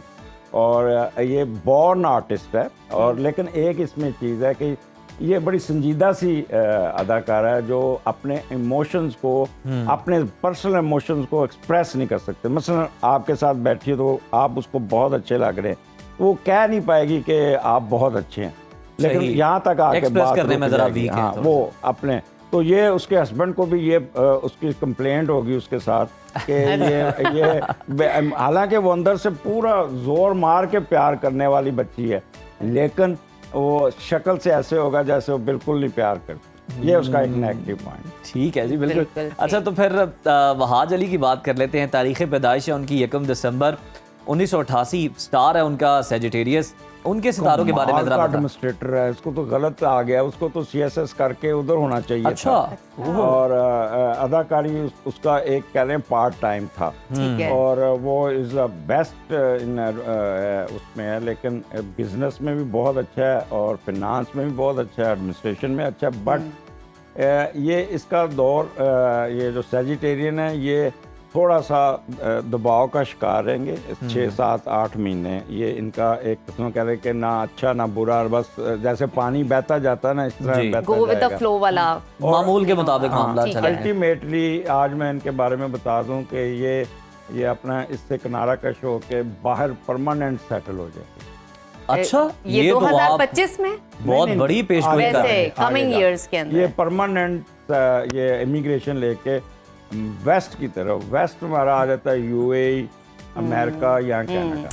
बिल्कुल ठीक। अच्छा मुझे बताइए हानिया आमिर के बारे में। अब उनको तो इतनी कामयाबी मिल चुकी हुई हानिया है तो और मजीद मेरी वो भी आगे favorite ग्रो अदाकारा कर रही कह रहे है। मेरी भी फेवरेट है ये तो सुने। पिछले दिनों मुझे किसी ने कहा कि ये ड्रामा देखें, कभी हम कभी तुम। अच्छा जी, कभी मैं, कभी तुम। हाँ, क्योंकि वो तो मैंने बाद में देखा तो ये सुबह जो जब भी मैं लगाता था तो 4-4, 5-5 घंटे वो सारी किस्तें आपको अजमल साहब, ये भी फिर बिल्कुल बता दें ऐसे आप ही है, उनकी हाँ। पुरस्कार शख्सियत के मद्दाह हैं, उसके शहर में है या उनकी अदाकारी के आप फैन हैं? उनका मैं अब थोड़ा सा उनके बारे में बता जी, दूं। जी, जी, जी। बेसिकली वो बहुत समझदार, तेज है, लेकिन इसकी स्लो, जिसे कहते हैं ना आज का काम कल पे छोड़ना। लोग तो कहते हैं भाई बहुत फास्ट जा रही फास्ट है, है लेकिन बेहतरीन जा स्लो रही इन है। एक्शन है Slow और in action। बहुत समझदार हैं, यानी कि अच्छा। वो she has ability to read the body language of other, और किसी के वो क्या कहते हैं कि वो नहीं आ सकती, बट एक चीज़ है उसको गुस्सा बहुत आता है, उसको अपने वो उसको कंट्रोल करना होगा और अपनी ब्लड केमिस्ट्री को अपना थोड़ा सा देखना, क्योंकि जब भी उनको ऊंची हील नहीं पहननी चाहिए, नाखून नहीं बढ़ाने चाहिए, क्योंकि जब भी ट्विस्ट होगा, पाँव ट्विस्ट होगा, नाखून पे चोट लगेगी। ओहो, ये तो आपने बड़ा अच्छा जो है ना उन्हें पहले ही बता दिया। अच्छा। ये उनको कहना चाह रहा था, लेकिन बहुत ही डिसेंट और पढ़ी लिखी और समझदार अदाकार है। बिल्कुल। तो अजमल साहब, आपने कभी मैं कभी तुम ड्रामे की बात की, तो फिर उनके जो को स्टार थे फहद मुस्तफ़ा, जो उस ड्रामे में उनके शौहर का किरदार अदा कर रहे हैं, 26 जून 1983 को जनाब वो पैदा हुए हैं, बड़ा ज़बरदस्त उनका कैरियर है, उनके बारे में भी कुछ बताएं। कंसेरियन है जी, बॉर्न अदाकार हैं और एक्टर भी हैं, प्रोड्यूसर भी हैं और वो डायरेक्टर भी हैं, होस्ट भी हैं। होस्ट ये तो भी सब हैं, कहते हैं उनके बारे और में। वीनस उनके दूसरे घर में बैठा है, लाजा अच्छा। उनकी वो कह लें कि एक लेके पैदा हुए, बचपन ही से वो कहते हैं ना, पैदा होते ही सबसे पहले उन्होंने नर्स के साथ गपशप लगाई होगी, एक्टिंग यानी कह लें कि बॉर्न अदाकार है और मल्टी डिमेंशनल वो है और पढ़ा लिखा है। असूलन इसको मेडिकल रिलेटेड फील्ड में होना चाहिए था, लेकिन साथ राहु मास के साथ बैठ गया, लाजा बीच में डेफिनेटली वो मेडिकल प्रोफेशन से भागे इधर आ गए। बिल्कुल ठीक। अच्छा, हमें बताइए लेकिन सज्जल। बहुत क्रिएटिव और बहुत ही, यानी कि जब भी सोते हुए भी ना, व्हेन ही स्लीपिंग, उस वक्त भी दिमाग में वो ड्रामा ही लिख रहे हो। ये तो बेहतरीन बात है। अच्छा, सज्जल अली के बारे में बताइएगा। उनकी 17 जून 1994 अच्छा। है, कैप्रिकॉन है वो। आपने सज्जल अली की जो मुझे डेट ऑफ बर्थ भेजी थी वो भेजी थी जून की, और जबकि नेट पे उनकी डेट ऑफ बर्थ है अपना वो 17/1 कैप्रिकॉन। अब पता नहीं कौन सी ठीक बेहतर है, क्योंकि तो हमारी कैप्रिकॉन रिसर्च के टीम ने हिसाब तो से, प्रॉपर निकाला। ये कोई ना कोई शोभा आप तब्दील। दोनों का बता दीजिए। हाँ, दोनों का बता दो। आप दोनों का बता दीजिए। ये ना सज्जल अली उन करके तक पहुंच जाएगा। मैं क्या कह दिया। अच्छा, अगर सज्जल अली देखें जेमिनी के पॉइंट ऑफ व्यू से, तो ये एक इंटेलिजेंट बच्चा होता है जेमिनी का, लेकिन दुखी बच्चा होता है। दुखी बच्चा। ठीक है। और अगर कैप्रिकॉन है तो कैप्रिकॉन के बारे में मैं पहले ही बता दिया, मल्टी डिमेंशनल अप्रोच है इनकी, और अग्रेसिव है, बोल्ड है, और इनमें कोई किसी किस्म का, और फिर इनका मून और सन बड़ा मजबूत बैठा है, और इनको ट्रैवलिंग का बड़ा शौक है। अगर ये कैप्रिकॉन है, घूमना फिरना, सैर करना, और इसके बारे में मैं बता दूं कि ये भी सब कुछ छोड़ छाड़ के पिया के साथ बाहर अब्रॉड परमानेंट। अजमल साहब, कोई अच्छे कोई तो अदाकार पाकिस्तान अदाकार रहने आए दें। हमारे पास, रहने भी देंगे। सब लेके जा रहे हैं मैं एक चीज, वो जो इंडिया की अदाकार है, क्या नाम है, बड़ी मशहूर, वो कहाँ बैठी है, अमेरिका बैठी है, माधुरी। हाँ, पाकिस्तान देखिए वो की जो अपना मशहूर करियर बना अदाकार, के अपनी इंडस्ट्री को सपोर्ट पाकिस्तान की करके। एक वो बड़ी मशहूर अदाकारा, वो भी अमेरिका बैठी है, रीमा? हाँ, रीमा। हाँ जी। ठीक है, तो ये जब आपने यहाँ से तो नहीं निकाला हिसाब को? मैं उसकी रीजन सब एट द एंड बाहर चले जाते, ये भी चले जाएंगे। सैटर्न इनका क्यूरियस दूसरे घर में बैठा है। ऐसे लोग, ये वैसे सोशल कंसल्टेंट है, बाहर जाके भी फारग नहीं बैठेगी, कंसल्टेंसी करेगी, लेकिन जाके वहाँ पे भी नाम कमाएगी, अगर ये डेट ऑफ बर्थ इसकी कैप्रिकॉन वाली। ठीक है। तो अजमल साहब, एक और हमारी बड़ी वर्सेटाइल एक्ट्रेस हैं यमुना जैदी, लियो उनका स्टार है, और डेट ऑफ बर्थ 30 जुलाई उनकी 1989 है। उनके सितारे रूज पे रहेंगे, क्या होगा उनके साथ बच्चे? देखिए जी, 4 सितारे असेंडेंट में लेके बैठी हुई हैं, मरकरी, सन, मार्स और केतु। बहुत समझदार, बहुत अग्रेसिव, बहुत बोल्ड, मल्टी डिमेंशनल अप्रोच इसकी, और ये मैनिपुलेशन और एक्टिंग जो रियल जिंदगी में भी वो एक्टिंग बड़ी अच्छी कर लेती है। अच्छा, ठीक है। अच्छा। और ये भी इनको सैर सपाटे का, और ये सबसे बड़ी जो इनकी चीज़ है, इनका मून बहुत स्ट्रॉन्ग है, इमोशनली बहुत स्ट्रॉन्ग है, बट ओवर थिंकर है, और जब भी ये करेगी ना, और रॉयल राहु लेके पैदा हुई हुई है। ठीक है। अच्छा। तो ये क्या कहते हैं ना, एवरग्रीन, जिसे वो और कभी मार नहीं खाई, खुद छोड़ दे अदरवाइज। और ये क्रिएटिव भी हैं बहुत ज्यादा। ठीक है। अच्छा, अब अच्छा, मुझे मैं ये सवाए ये जो आपने हानिया का बताया, बाकी मुझे मैं फर्स्ट टाइम उनके नाम सुन रहा हूँ, मैं से इतना ऐसे ना करें। बाय गॉड, मेरा फर्स्ट टाइम नहीं होता। चले, अब जिनकी बात करने वाली हूँ ना, उनका तो आपने नाम वो भी सुना लाजमी आपने सुना होगा, होगा। एक्टिंग भी देखी होगी, वैसे भी उनको देखा उनका होगा, स्टाइल भी है, मीरा, देखे ना, बिल्कुल, पहचान गया आप। वरना अच्छा, मीरा जी के बारे में बताइए। वो टॉरस है, उनका स्टार है, और 12 मई 1977, 12 मई 1977। अच्छा, मेरे पास जो डेटा आया था कि वो शेखुपुरा में पैदा हुई, अच्छा, और उनका 12 मई, हाँ, 12 मई जो बिल्कुल। उनका 1977। ठीक है, तो एक चीज़ इनकी जो ध्यान बड़ी- से कहिएगा जो भी कहना नहीं, आप। नहीं, ये एक चीज़ इनकी जो सबसे अच्छी, दूसरे घर में जुपिटर बैठा है, तो हमेशा मीठा और सच बहुत बोलती है। हाँ, ये वो तो इसका- हमने देखा है, स्ट्रेट screen पे बहुत है, इनको। बहुत स्ट्रेट बिल्कुल, है। बिल्कुल। और फिर जब गुस्सा आता है ना, तो ये काफ़ी अग्रेसिव और सख्त जुबान इस्तेमाल करती है। अच्छा। लेकिन अव्वल तो 99% मीठी स्वीट हैं, रहती हैं, ठीक है, बिल्कुल। लेकिन जब फिर किसी के पीछे पड़ती हैं तो कमाल का फिर बदला लेती हैं। अच्छा, और इनके क्योंकि वीनस के साथ केतु बैठा, तो अप्स एंड डाउन इनकी जिंदगी में, बहुत अदाकारी ज्यादा में बहुत है। नशेबो फराज तो फिर रहते हैं। बहुत अच्छा, ये भी जरा बताइए कि अब हमने अदाकारों की, अदाकाराओं की बड़ी बात कर, गुलकारों की भी कोई बात आतिफ कर लें। असलम। आतिफ असलम साहब देखे ना, पहुंच जाते हैं। देखिए, आतिफ असलम इतना अच्छा हॉरोस्कोप लेके पैदा हुआ है कि इसके एरीज दूसरे घर में मार्स है और साथ वीनस बैठा है। उसका स्टार ही बड़ा जबरदस्त है, और बड़े लोगों का ये स्टार है। जुपिटर की ट्राइन है नो इसको। डाउट। ठीक है, नंबर एक तो बहुत मजहबी है, बहुत ऑनेस्ट है, जी। ईमानदार है। दूसरा, मार्स वीनस जब इकट्ठा होता है तो खवातीन लाइने बहुत मारती हैं। यानी कि यानी कि अगर आप इसको देखें ना, अगर किसी जाके, तो खवातीन सबसे ज्यादा चोट डाल रही होती है इसके जी जी, ऐसा ही है। तो और फिर- इन लाइनों की पर वजह वो से ये शोर लाइन पे उनके तो लिए नहीं भी आ होता है। जाएंगे। मार्स बैठा है, ये अग्रेसिव सॉन्ग भी गाते हैं, हाँ। और वीनस बैठा है, प्राइड सॉन्ग भी गाते हैं। बिल्कुल। ठीक है, वर्सेटाइल अदाकार है, और एवर गुलकार है, जी। Always at high status with lot of intuitions and religiously inclined. और ये कोई एनजीओ बनाएंगे और ह्यूमैनिटी पे भी काम। चलें, Already हमारे पास we टाइम कर रहे जरा हैं कम है। अली जफर के बारे में बताइए। टॉरस है उनका स्टार। अली जफर भी बहुत अच्छे, लेके मून वीनस इकट्ठा है, फैशन, अच्छे कपड़े पहनना, अच्छा बोलना, बिल्कुल। अच्छा पहनना, और ऑडिटोरिकल एबिलिटी बहुत अच्छी और कमाल का। और फिर उनके 5वें घर में मार्स, सैटर्न, और ये टेक्निकल कामों के लिए भी बहुत अच्छे। फिल्म, मीडिया और स्पोर्ट्स में बड़ी इनकी एक्टिविटीज़ है, सडन अच्छा। गेम्स है, और सैर सपाटा, हल्ला गुल्ला, मौज मस्ती के माहिर हैं। तो फवाद खान साहब की अगर हम बात कर लें, उनका स्टार है सेजिटेरियस, और 25 में उनका एक बड़ा अच्छा ड्रामा भी आने वाला है जिसका इंतजार है लोगों को। देखें, वो उनका ड्रामा, ये वैसे ये सैटर्न इनका लिब्रा में बैठा है, ऐसे लोग एवर कहते हैं कि लेके किस्मत पैदा हुए। और जब पैदा हुए थे उस वक्त भी इनके घर में बड़ा अरूज था, बहुत एलिवेशन थी, और ये मैनेजमेंट और एडमिनिस्ट्रेशन के माहिर हैं। अच्छा। और प्लस इनका मून भी, और फिर तेज़ भी बहुत है, बेसिकली बहुत तेज़ है, समझ नहीं अपनी आने देती। और ये साल इनका अच्छा जाएगा, ठीक अच्छा जाएगा, बेहतरीन जाएगा। जबरदस्त हो गया जी, जी। बहुत शुक्रिया बहुत जी। एक शुक्रिया रह गया आपका। हमजा अली बासी, हाँ आप जी, उसका भी जरा बता क्विकली दीजिए। बता दें। ये अब 11 जनवरी के बाद अब इनको आप डोमिनेटेड पर्सनालिटी देखेंगे, वाह, और इनके प्रोजेक्ट भी आ रहे हैं, स्क्रीन ऑन स्क्रीन भी On और screen हर लिहाज से। dominated। उनका ड्रामा भी आ रहा है, और personality। उसमें वो इसी कोई गैंगस्टर का ही रोल प्ले अगर करेंगे। वो जी, 11 जी। जनवरी के बाद ये आता है ना, प्रोग्राम करेंगे, इनका प्रोग्राम हिट होगा।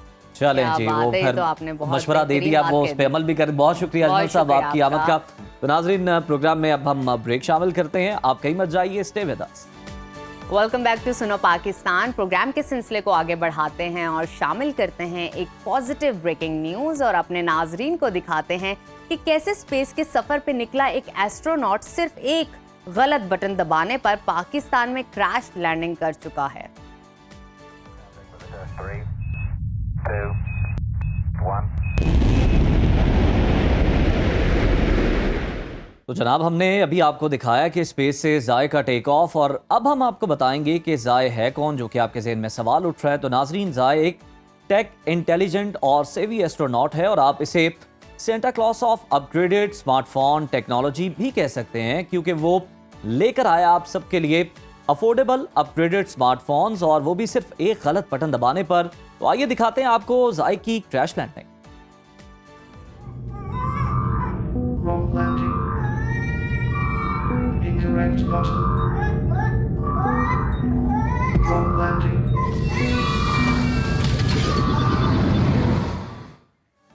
तो बात ये है जनाब कि एस्ट्रोनॉट जाए तो लैंड कर चुके हैं, लेकिन जाए हैं बहुत एनर्जेटिक और एक जगह बैठते ही नहीं हैं। और जाए की फेवरेट हॉबी है कि वो लोगों के लाइफ को अपग्रेड करते हैं। इसीलिए अपनी जर्नी में जाए कर रहा है लोगों को स्पॉट, और उसने किया है स्पॉट एक बहुत ही कूल रॉक स्टार को, जिनके स्टाइल और टैलेंट से है पूरे पाकिस्तान की यूथ इंस्पायर्ड। आइए आपको दिखाते हैं।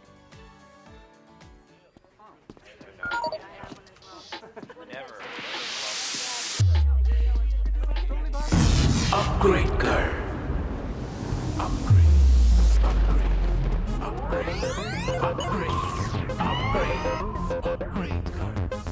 कुछ अंदर से रिलेट कर, इतना ना तू वेट कर, ऑर्डिनरी को छोड़ कर, अपग्रेड कर, अपग्रेड कर, अपग्रेड कर, अपग्रेड कर, अपग्रेड कर। ये स्वैग वैग है सब बेकार, रेस कर जरा अपना बार, थोड़ा कुछ इनोवेट कर, अपग्रेड कर, यस यस अपग्रेड कर। हो गई सबों की टेक, रह गई बस चीज एक, कर उसे भी अप टू डेट, हो जाएगी लाइफ अपग्रेड, अपग्रेड, अपग्रेड कर, अपग्रेड कर, यस यस अपग्रेड कर, यस यस अपग्रेड कर, Upgrade your life with the new Sego 050. MediaTek G99 chipsets, fast RAM and large storage, fast charging and 64 megapixel Sony AI camera. The new way to go. Sego. अरे वाह जी, इसमें तो अली जफर का चाम ही इतना next level का है कि हम 050 के इस दौरान बात करना ही भूल गए हैं। तो आपको बताते चलें कि जाय ने किया है स्पॉट अली जफर को और कर दी है उनकी लाइफ अपग्रेड विद 050 स्मार्टफोन, जिसका MediaTek चिप एस कर रहा है आपको यूजर एक्सपीरियंस को एनहेंस लाइक नो अदर। इसमें भी आपको जनाब 64 मेगापिक्सल का कैमरा मिलेगा और 256 GB की स्टोरेज, जो कि एक्सटेंडेबल भी है। तो अगर आप भी अपग्रेड होना चाहते हैं तो लॉग इनटू www.segoexperience.com। आप वेबसाइट पर विन कर सकते हैं अफोर्डेबल और अपग्रेडेड स्मार्टफोन्स, और प्री बुकिंग पर विन कर सकते हैं 7,000 रुपए के ईयरबड्स, वो भी बिल्कुल फ्री। तो वेबसाइट विजिट कीजिए and upgrade your life with Sego, क्योंकि अपग्रेड करना तो बहुत ज्यादा जरूरी है और जल्दी करें आप, इससे पहले कि वेबसाइट पे ट्रैफिक बहुत ज्यादा हो जाए, वेबसाइट कुछ स्लो हो जाए। हाँ। तो जनाब आप जल्दी जाएं और ईयरबड्स भी हासिल करें और अपनी लाइफ को अपग्रेड करें। सो गो फॉर इट। और नाज़रीन, ये था हमारा आज का शो। उम्मीद है आपको पसंद आया होगा। अपने फीडबैक से जरूर आगाह कीजिएगा, क्योंकि आपका फीडबैक हमारे लिए बहुत खास है। हमें मालूम होता है क्या आपको अच्छा लगा और क्या आप मजीद देखना चाहते हैं। तो इस हफ्ते के लिए अल्लाह हाफिज, और इंशाल्लाह अगले हफ्ते दोबारा आपकी खिदमत में हाजिर होंगे अल्लाह ने के बाद। तो देखते रहिए सुनो पाकिस्तान।